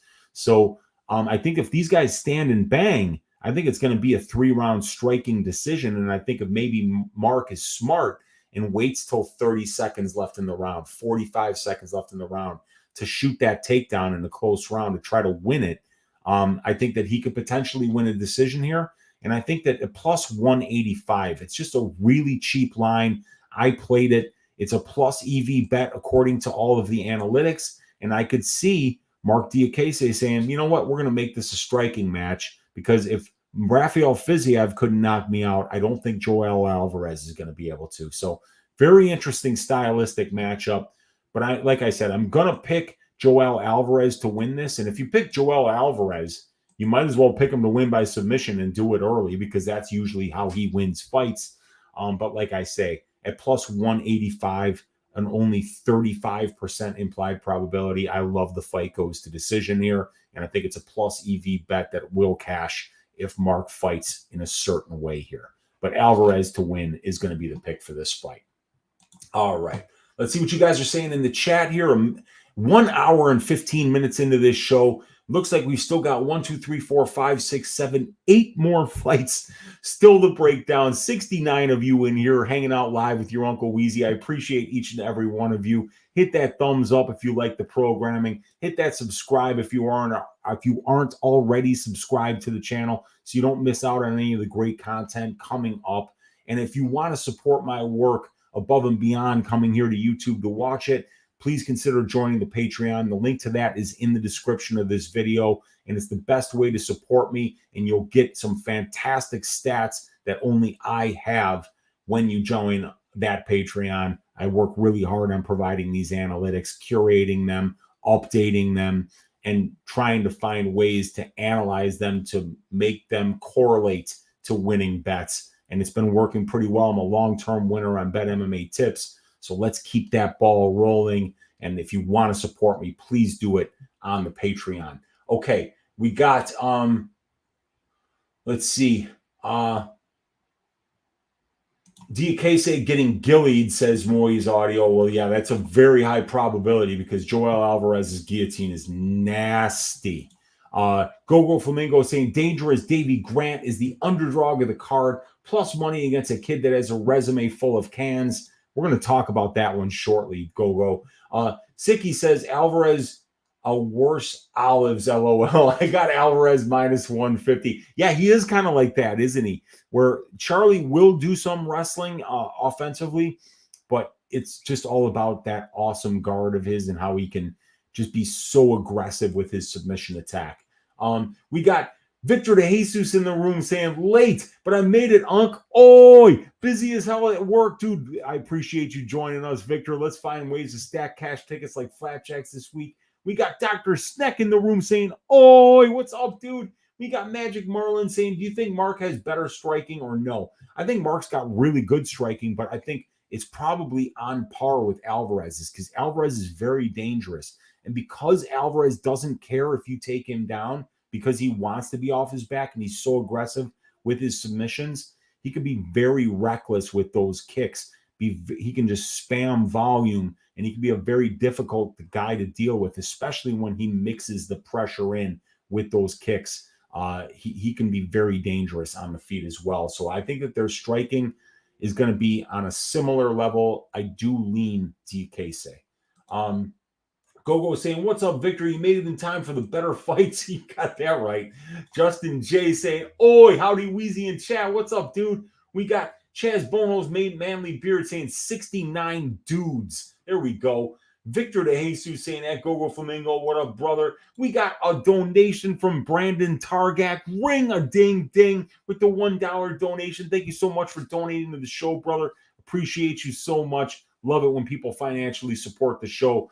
Brandon Targak and my guy Low T City Ortega, big oi, and a shout out to both of you for donating to the show today. But Justin Viegas saying, shouldn't we assume King Charles will pull a gladiator and walk into the room of every England fighter and give their opponent a poison prick? We will find out, Justin. We've got Sicky saying Marc never lived up to his potential, in my opinion. Yeah, he had slept some dudes in Cage Warriors before getting into the UFC, and then it kind of like tapered off a little bit.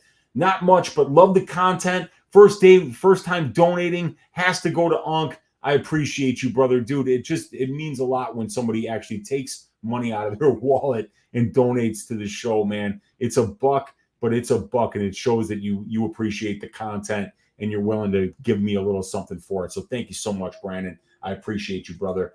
Hopefully you're enjoying the show today. Let's talk about this next fight. Oh, God. Danny Roberts versus Johnny Parsons. We got Roberts a slight favorite here at minus 115. Parsons minus 105. Fight doesn't go to decision here, sitting at minus 165 for this fight. Let's get the stats up on the screen. And we're going to first start talking about Danny Hot Chocolate Roberts. He's the much bigger dude. He's 4 inches taller, and he's got a 5-inch reach advantage in this spot. He's also the southpaw in this southpaw versus orthodox matchup. Danny's the much more experienced fighter. He's got 15 more professional fights, 115 more minutes in the pro cage, and almost 3 more years as a professional fighter. He also has way more high-level MMA experience with 13 more UFC fights and over 117 more minutes in the octagon, as Parsons is making his UFC debut and flying around 10 hours from Vegas to London to do it. Danny's a pretty efficient grappler, so if he doesn't like how the striking exchanges are going, he can mix in the wrestling, as Parsons is more of a pure striker, and Roberts has fought, beaten, and lost to the better brand of competition over his career.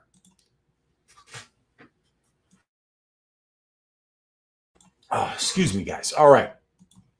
Johnny Parsons is the Muay Thai striking coach at Syndicate MMA. He has excellent stand-up. He's powerful, he's good defensively, and he's technically sound. He throws everything with bad intentions, and he will be most comfortable when this fight is at distance striking range, despite the size and the reach disadvantage that he's going to be at. And he should be the more durable fighter here, as Roberts has been dropped 6 times in 13 UFC fights, and he's been finished in all but one of his UFC losses. And the one that he wasn't finished in, I think it was the Trinaldo fight, and he was pretty much just on skates like half of that fight. So it was just probably because Trinaldo's 61 years old that he couldn't finish him. But yeah, Danny Roberts is just not durable. But we also know that Johnny Parsons has been dealing with some concussion issues, and he has been away from the cage now for about a year and 9 months due to a bunch of injury problems that he's had himself. So, and we got Johnny, so he's going to be more durable here. But I mean, I don't really have any clue what Johnny Parsons is doing in the UFC. He clearly lost his DWCS fight against Solomon Renfro. And even though he performed poorly in that spot, he was awarded the win for some reason in that fight, in a fight that he clearly lost. And then Dana White gave him a UFC contract for some reason. He must have been like rolling on ecstasy that Tuesday evening and feeling extra generous. Otherwise, I have really no good answer for why a guy, for all practical purposes, should be 6 wins and 4 losses as a pro, and who's had serious injury and activity issues in his career, would be awarded a contract to fight in the UFC. But here we are. I'm staying far away from this fight. I don't think either of these guys is really any good. But, Danny Roberts is young. He's taller. He's longer. He's the southpaw. He's got 15 more professional fights, 115 more minutes in the pro cage, 13 more fights at the UFC level, over 117 more minutes in the UFC cage. He's the better wrestler. He's fought the way better brand of competition over his career. And Johnny Parsons just doesn't belong here. So it's a pretty easy pick. It's Roberts. And I'm going to pick Danny Roberts to win by decision here. Parsons has been knocked out in 2 of his 3 losses, but I'm not sure if Danny Roberts is knocking out anybody with a pulse at this point in his career. He's over the age of 36 at this point. But, I cannot pick Johnny Parsons here. So I'm going to pick Danny Hot Chocolate Roberts to win this one by decision. Not a great fight, but let's just move on to this next one here. We got dangerous Davey Grant at plus 119 squaring off against Daniel Marcos. Peru, stand up, minus 139. We got the fight doesn't go to decision here at minus 115 for this fight. So let's get these numbers on the screen for you guys and first start talking about the dangerous one Davey Grant. He's got the experience advantage in this spot, both overall and in the UFC. He's got 7 more professional fights, almost 20 more minutes in the pro cage, and almost 7 more years as a pro fighter. He also has 10 more UFC fights and 120 more minutes in the UFC octagon. So obviously, Davey has the high-level experience advantage in this spot. Davey's been the better finisher as a professional. He's got 87% finish rate in his 15 pro wins, 9 of them coming by way of submission, 4 of them by knockout. And Davey's a very dangerous striker. On an 11-fight UFC sample size, he's got a positive 1.28 distance striking differential with above average 42% accuracy and right about average 57.5% striking defense. Davey chucks hooks with reckless abandon because he trusts his granite chin And when they land, it's big trouble for his opponents. Davey has finished 4 of his 6 UFC wins, and 3 of those 4 finishes come by way of knockout. Davey also is very active throwing at almost 15 distance strike attempts per minute, which is well above average. And he's landing 6.24, as you can see here, which is 1.67 more than the divisional average. So he's put up very impressive striking numbers over a very large UFC sample size. And dangerous Davey Grant, also dangerous on the ground in the grappling exchanges. 9 of his 15 professional wins come by way of submission, and his most recent UFC win came by reverse triangle choke in the 3rd round against a longtime Brazilian Jiu-Jitsu black belt in Rafael Assunção. He's not the most active wrestler, but when fights do go to the ground, Davey is comfortable and he's aggressive looking for the finish when it is there. Obviously, with 10 more fights at the UFC level, Davey has a significant strength of schedule advantage over Daniel Marcos. Davey's been fighting top-notch competition in the UFC. The combined UFC records of his 11 opponents is 68 wins and 43 losses, as we can see right here. And his 6 UFC wins come over guys with a combined record of 42 wins and 31 losses. This is a huge step up in competition for Daniel Marcos. Now, Daniel Marcos is over 6 years younger than dangerous Davey Grant, and he's undefeated as a professional. He's got 14 wins and no losses, and he's 6-0 in his decision. So it's clear he's not just crushing cans in the first round. He does have an understanding of how to win minutes and find multiple paths to victory depending on the weaknesses of his opponent. Daniel has shown seriously improved striking after he took almost 3 years off between the Gaston Mansour fight and his Dana White Contender Series fight. Daniel has excellent kickboxing. His kicks to all targets on the body are nasty. He landed a knockdown in his Dana White Contender Series fight and his UFC debut. So he's got a knockdown in each of those 2 fights that we've seen him in. He destroyed Simon Oliveira at distance in their fight, outlanding him 36-20 at distance with 62% accuracy and 68% distance striking defense. This kid can flat out strike. So it's going to be a really fun stand-up war if these guys decide they want to bang on Saturday. So it's the old lion against the young buck here. And Daniel's not that young. He's 30. But he's fighting the more tested guy in Grant in front of a hostile crowd. It's such a tall order for Daniel Marcos, this is only his 2nd UFC fight. If he beats Davey Grant in the UK, look out. This kid is going to be for real. And he probably is juiced to the tits in his next couple of fights if he does win this one on Saturday. But I got to go with the experience, the durability, the grappling upside that Grant brings here in front of his home crowd. Not a lot of prospects pass the Davey Grant test, as my man Dan Levy, Best Fight Pick, says. So I got to go with my man Dangerous Davey Grant to win this fight by 2nd round knockout. The Grant money line at plus money is very intriguing, in my opinion. He's more experienced. We know that he's the better grappler. We know that he's got a ton of power at this level and hits really hard. And we know that he's got a granite chin. He's more experienced, and he's got 9 career wins by submission, while Daniel Marcos has never submitted anybody. Other than the fact that Davey's 7 years older than this kid, I think Davey Grant is very, very live to win this fight. And I love what I've seen from Daniel Marcos on tape thus far.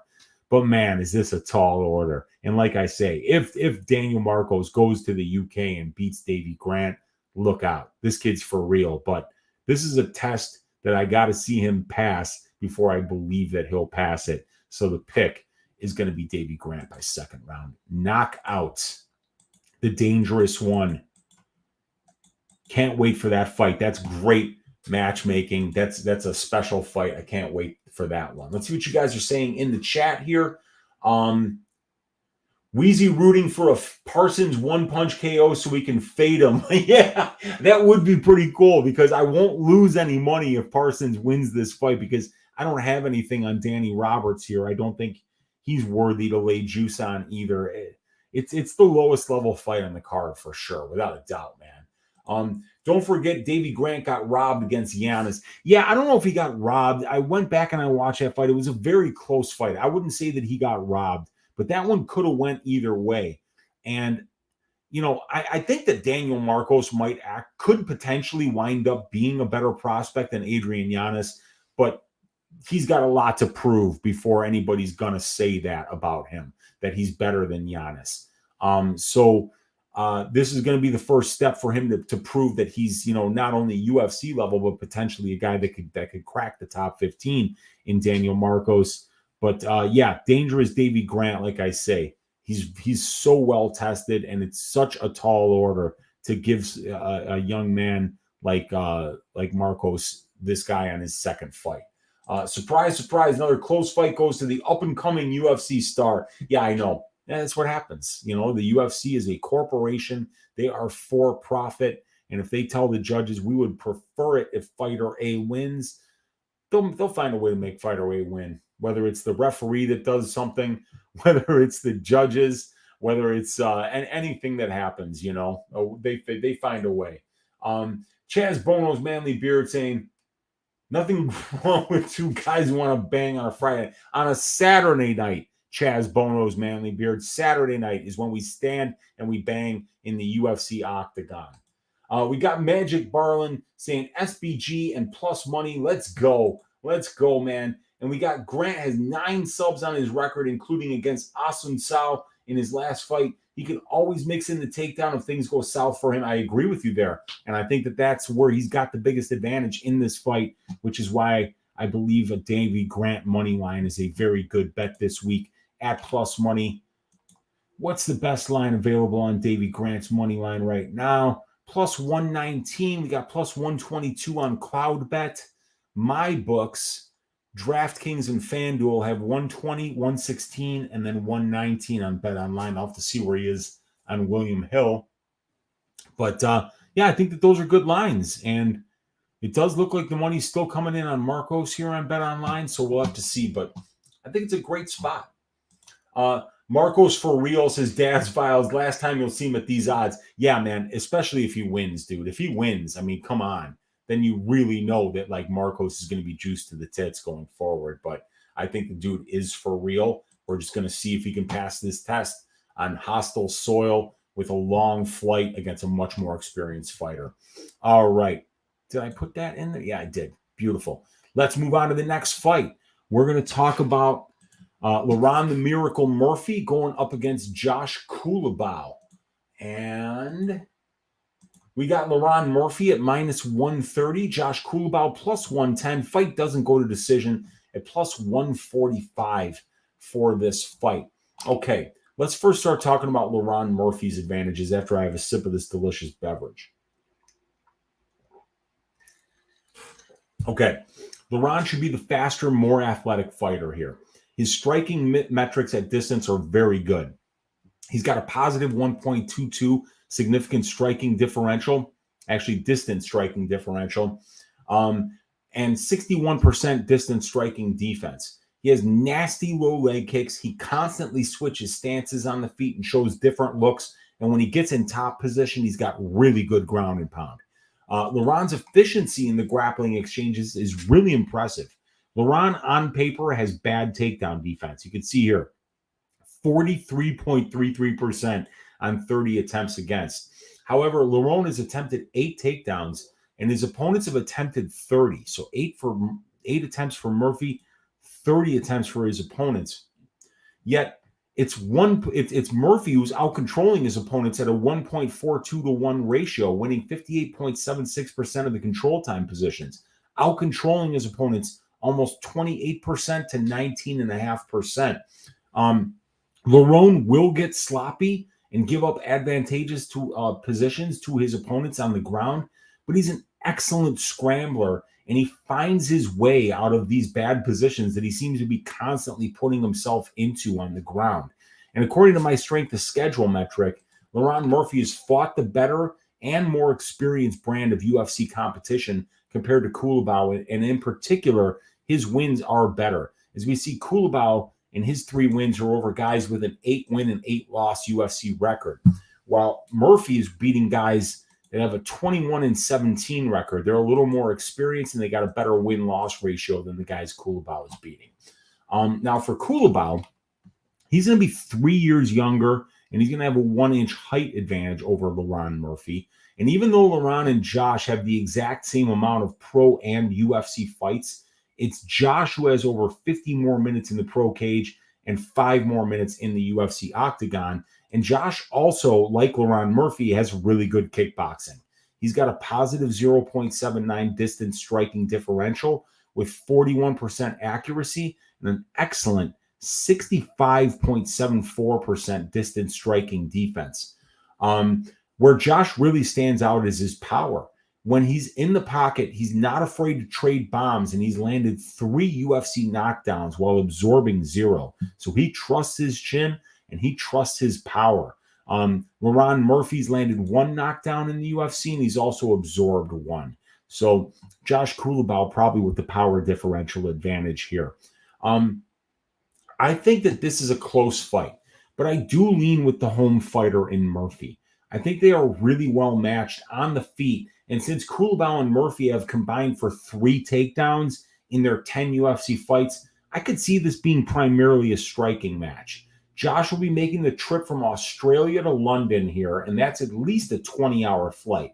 So I do think that Murphy should be a slight favorite. I'm picking Murphy to win by decision and leaning his way due to his speed, his high-level striking, his strength of schedule advantage, and he's the one fighting at home here. So the pick is going to be Laron the Miracle Murphy to win this one by decision. Ladies and gentlemen, if bullets to the head couldn't finish Laron Murphy, he's still got a piece of a bullet lodged in his teeth. He was shot in the head and the body.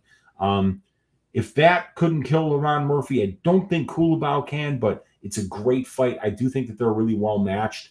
I think Laron should be a slight favorite. That's exactly where the line has it. So I think I'll be staying away from this fight unless there's massive line movement one way or another that gets me interested enough to want to get into the pool here. All right. Let's see what you guys are saying in the chat. An hour and 37 in, and we are finally to the main card here. Rooting for the Aussie. Josh always improved a bit, but tough fight for him if he can't get the takedowns. And Josh doesn't get takedowns. That's the problem. We see Josh Culibao here is 0 for 11 on his takedown attempts in the UFC. But he does have 82% takedown defense in his own right. So maybe Murphy will shoot for takedowns, but Josh has done a great job of stopping them. And Culibao will probably try to get some takedowns here because Laron Murphy really can't stop them. But Laron Murphy does have an elite scrambling and get-up game. We got Matt W. in the room saying Culibao will get it done. He's calling it a lock. We got Sicky saying Culibao doesn't have the wrestling upside here. Murphy does. I think Culibao is 0 for 18 on takedown attempts. He's 0 for 11, according to my stats, my man. But yeah, 0 for 18, 0 for 11. They're all 0-fers, which means you're not getting those takedowns. We got Matt W. saying he's going to rock Murphy on the feet. Guarantee it. He's got a ton of power, Matt, that's for sure. And Magic Marlin saying one to watch instead of bet, I guess for me. I feel the same way as you, brother. All right, let's get to the next fight. It's going to be the Black Country Banger, Jai Herbert at plus 135, going up against the Smile Killer in Faris Ziam at minus 155. Fight doesn't go to decision here at plus money, plus 105 for this fight. So let's get these stats up on the screen. And we're going to first start talking about Jai Herbert here. He has got a 2-inch reach advantage in this spot over Faris Ziam. Jai is a finisher, and some people have forgotten that because his last 2 fights went to decision. Jai has finished 10 of his 12 pro wins inside the distance, 1 of them by submission, 9 of them by knockout. He's a very slick striker, and he uses his length well. He mixes up his punches and his kicks. What sticks out most is his power. He's got 3 UFC knockdowns in 6 fights, and he's landing a knockdown on 2.8% of the distance strikes that he lands. And Jai has definitely faced a much better brand of competition in the UFC. Big strength to schedule here, advantage here for Herbert. Overall in ratio, as we see Jai Herbert's competition 40-22 in the UFC, a 1.82 win-to-loss ratio, while it's 10-10 for Ziam, a 1 win-to-loss ratio for his opponents. Only 4 total fights per each of his opponents, while it's 10.33 for Herbert. So he's fighting the better win-loss competition, and he's fighting the more experienced competition. However, when you look at how their wins in the UFC stack up to each other, Ferris and Jai are beating the same level of competition here, as they're both fairly inexperienced, and they both have, win-loss ratios around 0.6. So not very good on the wins for either one of these guys, but Jai has definitely faced the better brand of competition overall at the UFC level.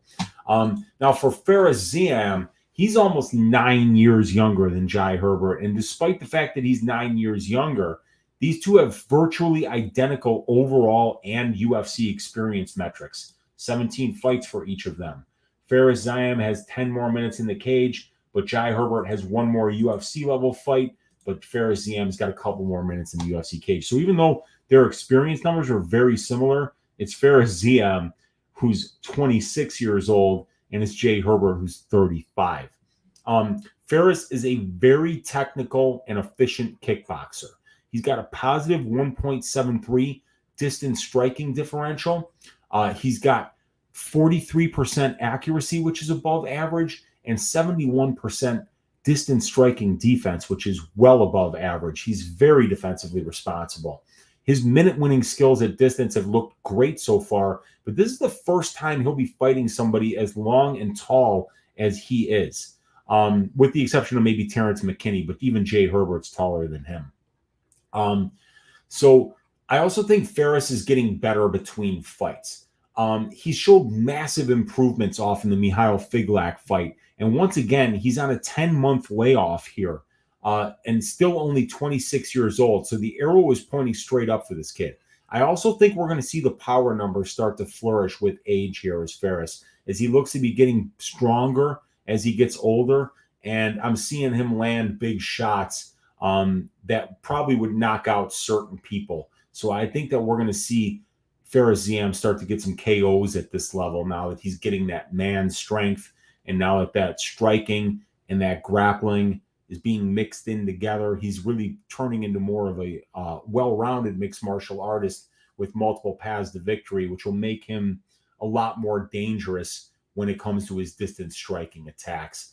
I think Fares will be the better grappler here as well, but I honestly don't have much proof of that outside of the improvements he showed off in the Figlak fight, where he got 3 takedowns while only allowing 1 and out-controlled Figlak.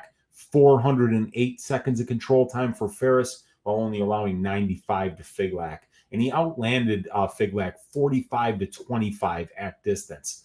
Fares is definitely showing improvements to his overall grappling game, while I think we already know where Jai's grappling game is at now that he's 35 years old. So I guess for me, this fight comes down to, will we see an even better version of Fares Ziam this time around? If the answer to that question is yes, or even that he performs just as well as he did against Figlak, then I think he cruises to victory here. I love everything about Fares' stand-up, the jab, the counter-striking, the defense, the footwork, the lateral movement, and I think the power will come. I think we're going to see that come, and very soon. Excuse me. Jai is a very stiff test, though, especially in front of a friendly crowd in London. Jai has power. He uses his length well, and he's faced a much better brand of competition overall in the UFC in comparison to Fares Ziam. That being said, I'm very high on Fares, and I'm picking him to win this one by second-round knockout. Jai Herbert has been finished in all 4 of his pro losses, and he's been knocked out 3 times. So I think Fares is going to stay safe. I think he's going to get the right reads, and I think he's going to exploit that 54% distance striking defense of Jai Herbert, and that 71% distance striking defense of Fares Ziam just leads me to believe that he's a little bit better everywhere and that he's going to win this fight. So we talked earlier about how I was very confident in Makhmud Muradov and that I parlayed him up with a fighter later on in this card. That fighter is Fares Ziam. I've got the Muradov Ziam parlay for 1.5 units at plus 130 something. We'll talk about that when we talk about my track bets. But the pick for this fight is going to be Fares Ziam to win this one by second round knockout. All right. See what you guys are saying in the chat. We got Sicky saying I'm on Ziam -105 and -110. Good lines there. Herbert hasn't been the same type of fighter since he got sparked by Tybura. I agree. Daz saying same at Sicky. Yup. Are you doing Ask Weezy this week? Haven't caught one of those in ages. Yes, I will. I'll be doing Ask Weezy tomorrow night, 10 o'clock Central Time, usual time that I always do it on Wednesday nights. We got Sicky saying, let's go, Daz. Got him -130, says Daz Files. Yeah, that's where I think I parlayed him up, was around -130. And I also have for this fight, the under 2.5 rounds. I gave this one out on Patreon. It's now +111, and I wouldn't recommend it there, but I got it at +165 because that's where it opened. And there we see it 9% price break there, 7.72% price break. And I think that Fares Ziam has a good chance to finish this fight against the very chinny Jai Herbert. So I went with Violence at +165. But the line now has gotten away, and it's not nearly as good of a price here. So I wouldn't recommend it at +111, but I do have that as a track bet. And yeah, and if you join the Patreon, one thing that I'm very, very good at is determining value in money lines due to this prop template that I put together every week. So whenever anything sticks out early in the week, I'll jump on it, give it out to the Patreon people so that we can beat that line movement. And usually when I bet something early in the week that's a total, it's going to move in our direction because the data will be on our side. So yeah, that's what we're going with here, you guys. Fares Ziam by second round knockout. And Victor's saying, I tailed you on that Ziam Muradov parlay. Let's sack these tickets, Uncle. Let's get it, man. I can't wait to cash that one because I think that both of those dudes are going to cruise. I think it'll be a little bit easier for Muradov, though, than it will be for Ziam because I think Jai Herbert is going to be a stiff test. All right. Next fight that we're going to talk about, Paul Craig, the Bear Jew, at +195 going up against Andre Muniz at -230. The fight doesn't go to decision, juiced up at -260 for this fight. All right. Let's look at the stats here. And we're going to first start talking about Paul Craig, as he is 2 inches taller than Andre. This is going to be Paul Craig's first attempt to make 186 pounds. This fight is at middleweight, so he should be the bigger guy here. Paul has the UFC experience advantage with 9 more pro fights, 9 more UFC fights and 60 more minutes in the octagon.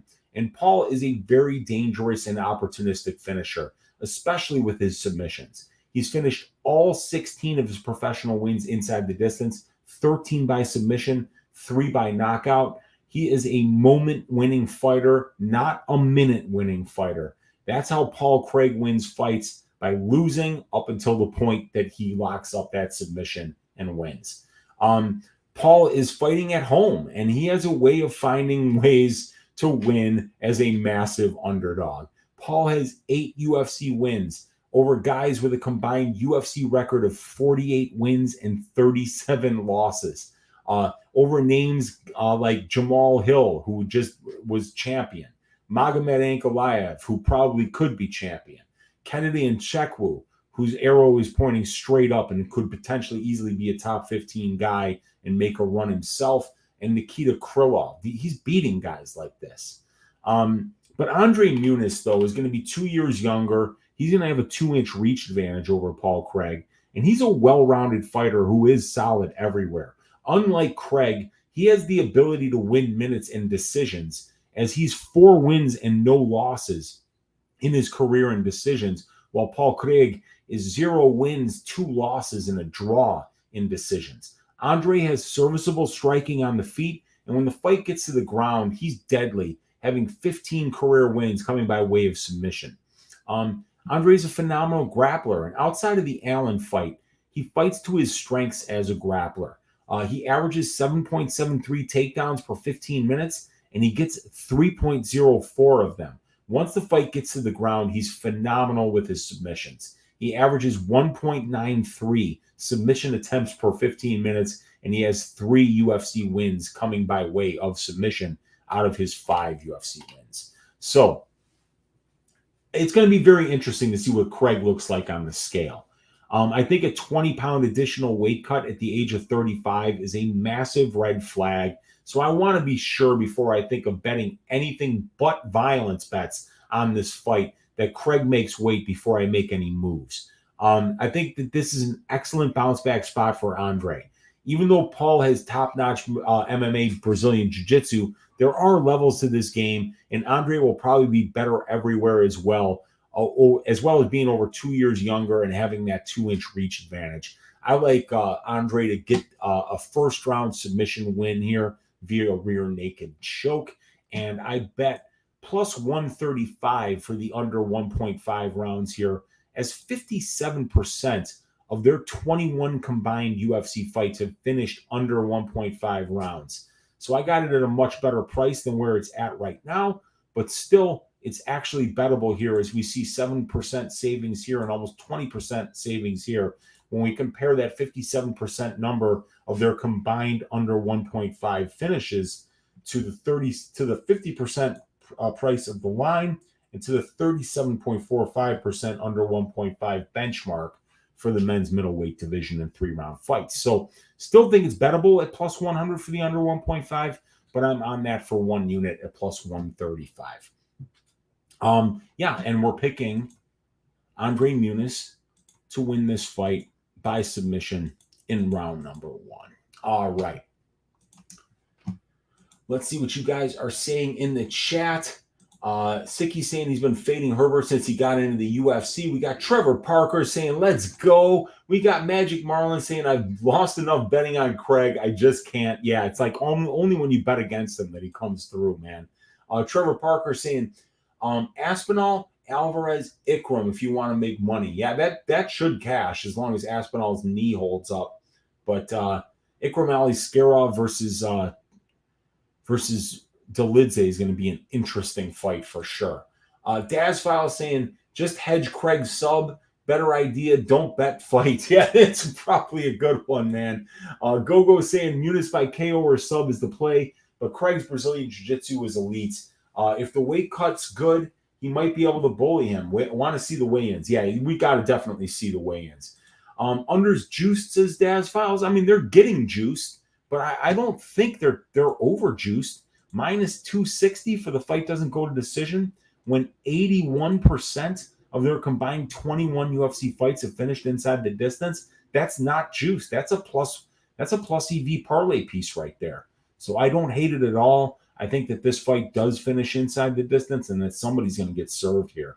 So minus 260 for me is a good parlay piece for the fight doesn't go. And I still think plus 100 is bettable for an under 1.5, Daz. So I do not think that they're juiced. Sicky's saying, I don't understand the logic. Allen subbed Muniz. He was on bottom and gassed. I mean, I don't know what Muniz was doing there. Muniz didn't even try to grapple. He just tried to stand with the better striker. So that was just bad fight IQ. And if somebody has bad fight IQ, you don't lay minus 200 on them against anybody, especially somebody that can exploit a mistake like Paul Craig can. Same here. I love Muniz, but no way I'm betting against Craig. Yeah, I hear you, dude. It's hard to bet against that dude. Okay, next fight is going to be Nathaniel the Prospect Wood. He is a minus 190 favorite against Andre Touchy Feely at plus 165. Fight doesn't go to decision. Plus money here at plus 160. 72 of you in here watching live. Appreciate each and every one of you. Hit that thumbs up if you haven't already. Hit that subscribe if you haven't already. Leave me a comment down below, even if it's just to say, oi, ask me any questions that you might have about this card. And please consider joining that Patreon. $10 a month for the advanced stats, $20 a month for the prop template that you see here that includes the advanced stats, the best analytics in the game, and it's just going to get better from here on out. All right, this is a great fight, everybody. We got Feely versus Wood. So let's get these stats up on the screen. There they are. And let's first start talking about Nathaniel the Prospect Wood's advantages in this fight. Nate's going to be 3 years younger than Andre Feely, and he's been the more dangerous finisher both overall at 74% in his wins compared to 55% for Andre Fili. And also in the UFC, is Nathaniel has a 50% finish rate in the UFC, while for Fili it's 30%. Nathaniel's striking metrics in the UFC are really good. He has a positive 2.26 distance striking differential with way above average 46% accuracy and 60% distance striking defense. He lands a whopping 7.36 distance strikes per minute, while attempting almost 16 distance strike attempts per minute. So not only is he accurate, he's also busy and he's defensively responsible. He keeps his hands high in a defensive shell, and he excels throwing counter shots with power when he's in that pocket. And pocket boxing is where Nathaniel Wood really does his best work with the striking exchanges. And Nathaniel Wood is a well-rounded fighter, and he does an excellent job of mixing in his efficient grappling attack in order to win minutes. He gets 1.81 takedowns per 15 minutes while allowing only 0.9. He's got 54% takedown accuracy, which is excellent. And he wins over 72% of the control time positions that he's in while stopping takedowns at almost a 74% rate on 23 attempts against. So he's definitely doing a great job of out-controlling his opponents at almost a 3-to-1 ratio. He's very efficient in the grappling exchanges, and he's very efficient getting his takedowns. So Nate has done a great job of using that grappling attack in order to be able to win minutes. Now, Andre Fili is going to be the much bigger fighter. He's going to be 5 inches taller than Nathaniel Wood, and he's going to have a 5-inch reach advantage here.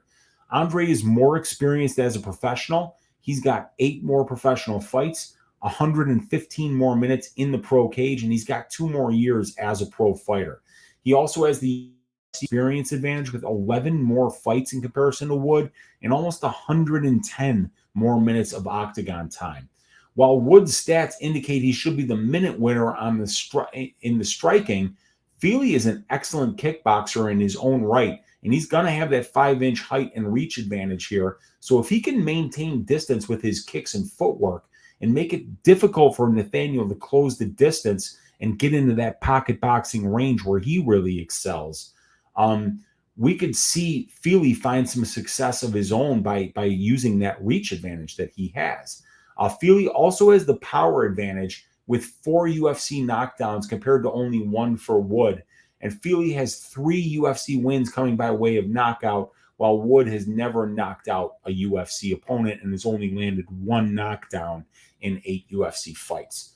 Andre has fought the better brand of competition according to my metric overall. Fili's wins are just a notch better than Wood's, but overall there's a noticeable difference in ratio. It's 1.33 for Andre Fili, but it's only 1.03 for Nathaniel Wood, and Fili is fighting the more experienced brand of competition as well. Add to that fact that Fili's strength of schedule stats were accumulated in the featherweight division, while for Wood, all but one of his fights were against bantamweights. So this is going to be a great fight.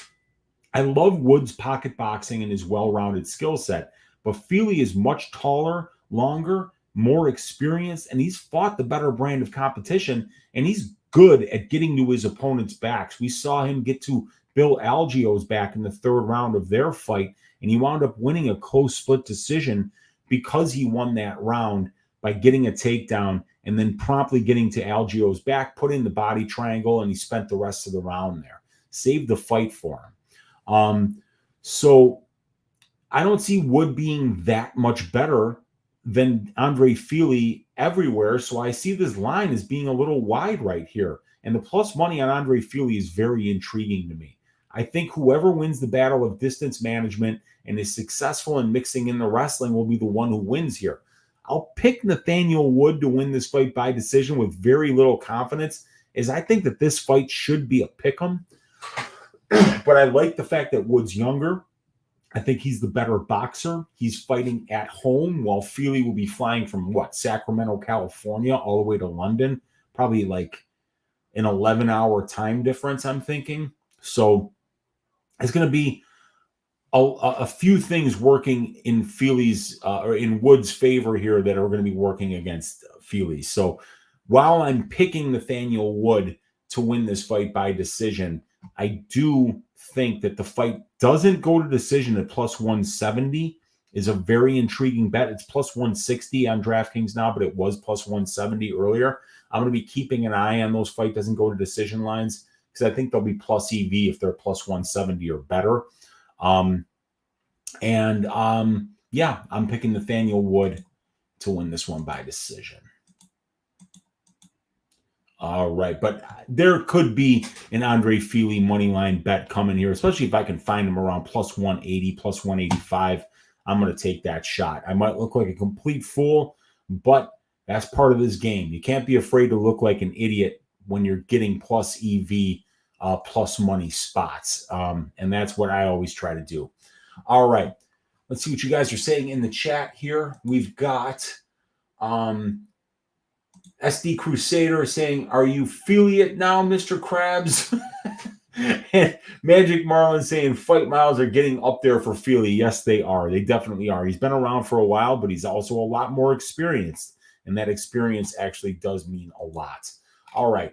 The next fight that we're going to talk about is going to be Molly McCann at minus 190 going up against Julia Stoliarenko, the Lithuanian Ronda Rousey at plus 165. We got fight doesn't go to decision here at minus 180 for this fight. So I don't think this fight's going to happen. Julia Stoliarenko, for some reason, has been allowed to cut down to 125 pounds when she's had horrible problems making 135. I think they're trying to set Molly up for a pretty easy win here. But the problem is that Stoliarenko can be very dangerous if she gets top position or if she starts working for an armbar in those grappling exchanges. But the problem is that Julia will probably not even get anywhere close to 125 pounds. We've seen her, shaking like a leaf trying to weigh in at 135 and literally having the fight called off for too brutal of a weight cut. So it makes no sense that she's moving down to 125. If she moves down to 125 and does it successfully, her durability is going to be compromised against somebody in Molly McCann who fights like an absolute mad woman in front of her home fans. She lands almost 8 distance strikes per minute, lands 1.62 more distance strikes per minute than her opponents do. She's got 47.6% distance striking accuracy and 68.5% distance striking defense. So even though Julia Stoliarenko will have a 4-inch reach advantage and a 3-inch height advantage in this spot, and she will be 3 years younger, it's going to be Molly McCann who's the much better wrestler. And we've only seen Julia Stoliarenko get 3 takedowns in 12 fights. So it's going to be up for Julia. It's going to be up to Julia to initiate the grappling exchanges. And she just flat out hasn't been that successful at it. But Molly McCann has 45% takedown defense. She's been controlled for 29% of her UFC career. So it's very, very difficult to lay juice on Molly McCann, knowing that Julia is dangerous with her submissions, that is the hole in Molly McCann's game. So this is an interesting fight, but like I say, I just don't think it's going to happen. I don't see Julia Stoliarenko even sniffing 126 pounds. But if she does, she'll be live for an early finish via armbar. But I think Molly will just probably stop the takedowns because Julia's takedowns are trash anyway. I think Julia's durability and her conditioning will probably be compromised due to the brutal weight cut. And, she's going to be in front of a non-friendly crowd. This crowd's going to be foaming at the mouth, cheering for Molly Methball to go out there coked up to the gills and absolutely kill Julia Stoliarenko inside the cage and then get a toy belt and parade it around while the crowd goes nuts. So I got to pick Molly McCann to win here. And I do have to pick her to win by knockout because of the weight cut is going to be bad for Julia Stoliarenko's durability. So I'm just going to pick a second round knockout here for Molly McCann here. I think she's just going to put it on Julia until she can't take it anymore. And that brings us to the main event, you guys. Tom Aspinall versus Marcin Tybura. Please hit that thumbs up if you haven't already. Please hit that subscribe if you haven't already. Leave me a comment. Consider joining the Patreon. Do me a favor and stack cash tickets like flapjacks for this event, and we'll do it where the headlining fight is going to be Tom Aspinall at minus 450 going up against Marcin Tybura. Plus 350 is the underdog. Fight doesn't go to decision. Yes, you're reading that correctly. Minus 1,000, a 91% implied probability that this fight finishes inside of 5 rounds. So here we go. Let's first start talking about Tom Aspinall's advantages. He's going to be 7.5 years younger. Let me get these stats up too. My bad. He's going to be 7.5 years younger and 2 inches taller than Marcin Tybura.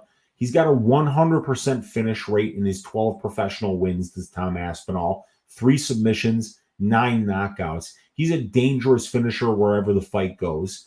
Tom is going to be the way better striker here. He has extremely fast hands for a big man. He lands 6.18 distance strikes per minute with 61% accuracy and 64.6% distance striking defense.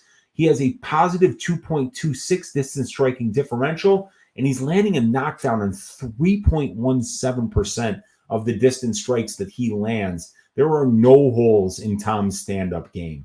And Tom's grappling defense hasn't been tested yet in the UFC, so it's still a bit of an unknown, as he's only faced 2 takedown attempts in his entire UFC career. But Tom has gotten all 4 of his takedown attempts in the UFC, and he outcontrols his opponents 32% to 0.11%, winning over 99% of the control time positions that he's been in. Now, his opponent, Marcin Tybura, has the overall and the UFC experience advantages with 16 more professional fights, over 265 more minutes in the pro cage, and 3 more years as a professional fighter.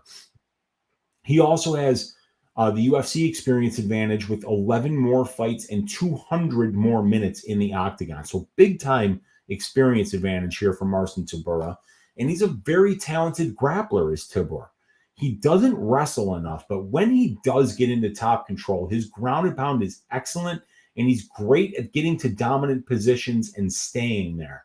Marcin wins 2/3 of the control time positions in his UFC fights over a large sample size with almost 80% takedown defense. So if anyone could test Tom's wrestling and grappling defense, it's Marcin. He's got the skill set to be able to provide that kind of challenge to Tom for the first time in his UFC career.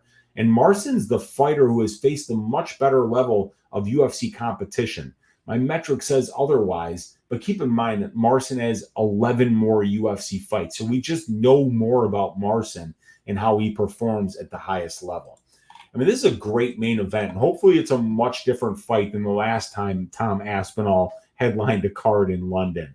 Tom has been away from the octagon, rehabbing his surgically repaired knee, and now we will see how it holds up against Marcin Tybura. The line on this fight is really wide at minus 400, and that's a very steep line considering that this is a high variance heavyweight fight. And if you're laying that kind of juice, you better be damn sure that Aspinall is 100% after his knee surgery and that his takedown defense will be able to hold up against Marcin Tybura. Tybura is no joke, and he's won 7 of his last 8 fights. That being said, Aspinall is a phenomenal fighter, and he's dominated every single one of his UFC opponents thus far. If Aspinall's knee is 100%, you can expect him to shave the ass of Marcin Tybura, but that's a big if. This line being juiced to the tits with that kind of uncertainty screams stay away. But the pick is going to be Tom Aspinall to win this fight by first round knockout. And we did it. Thank you guys for hanging out. We got through all 15 fights. We're working hard here. Let's see what you guys are saying in the chat. Go saying, Filho's been training in Austin with John Danaher for the past 2-3 years. His ground game is still getting better. I didn't realize that. Yeah, Filho and Grant, both great dogs, according to Gogo Flamingo, and also according to your Uncle Weezy. I could definitely see myself getting the money line bets on both of those guys this week. Boob saying, catch weight 150 for what fight?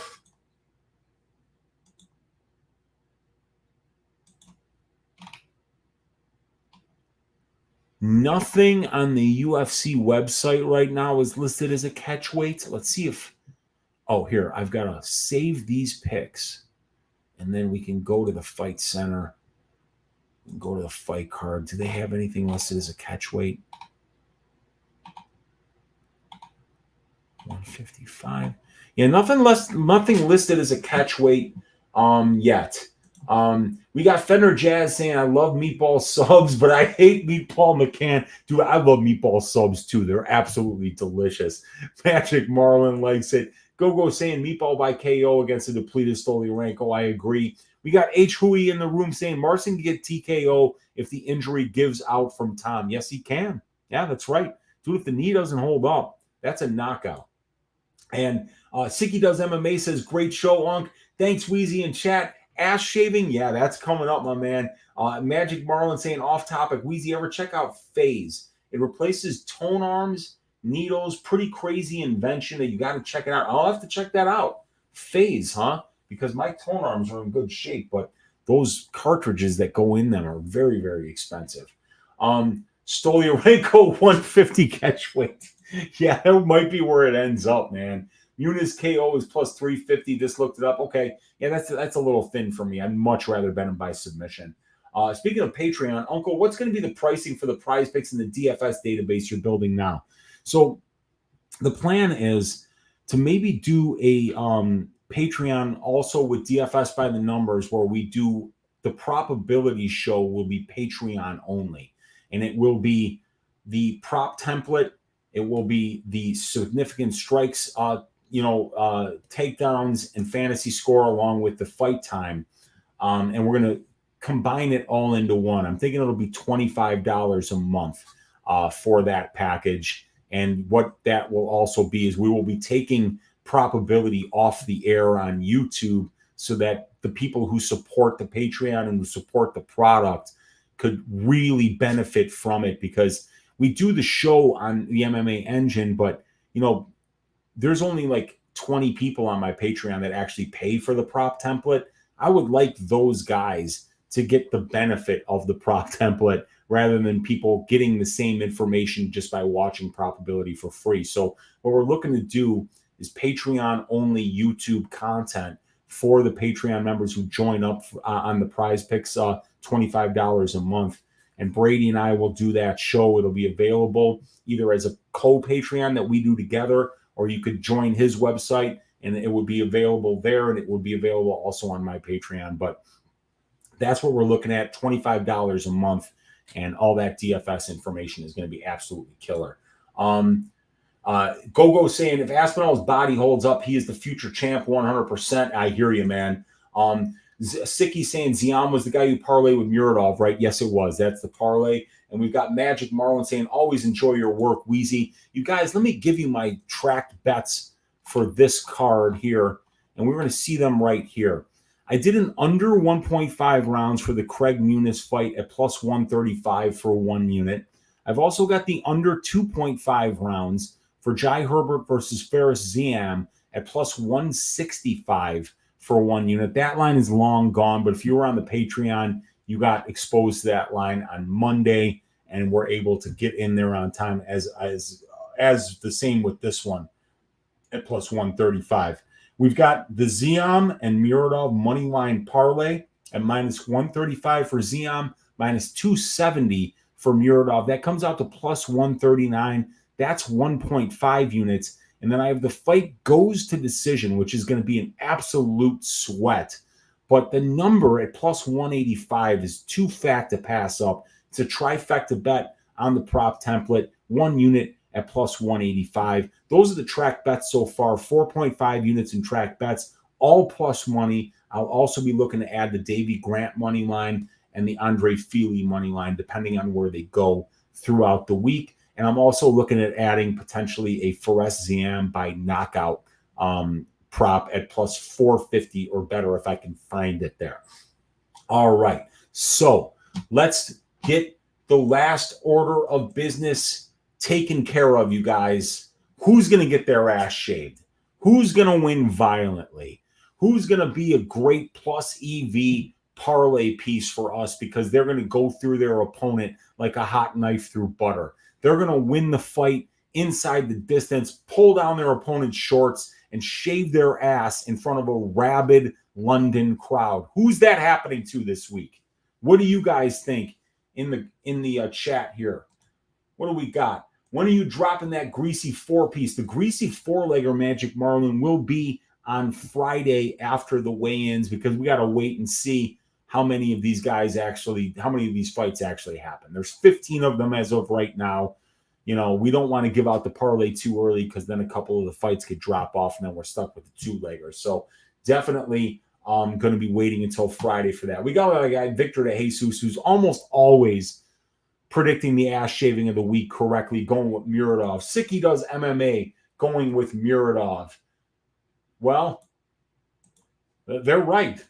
It's Makhmud Muradov to shave the ass of Bryan Barberena, ladies and gentlemen. Look, the weight class change for Bryan Barberena is very concerning.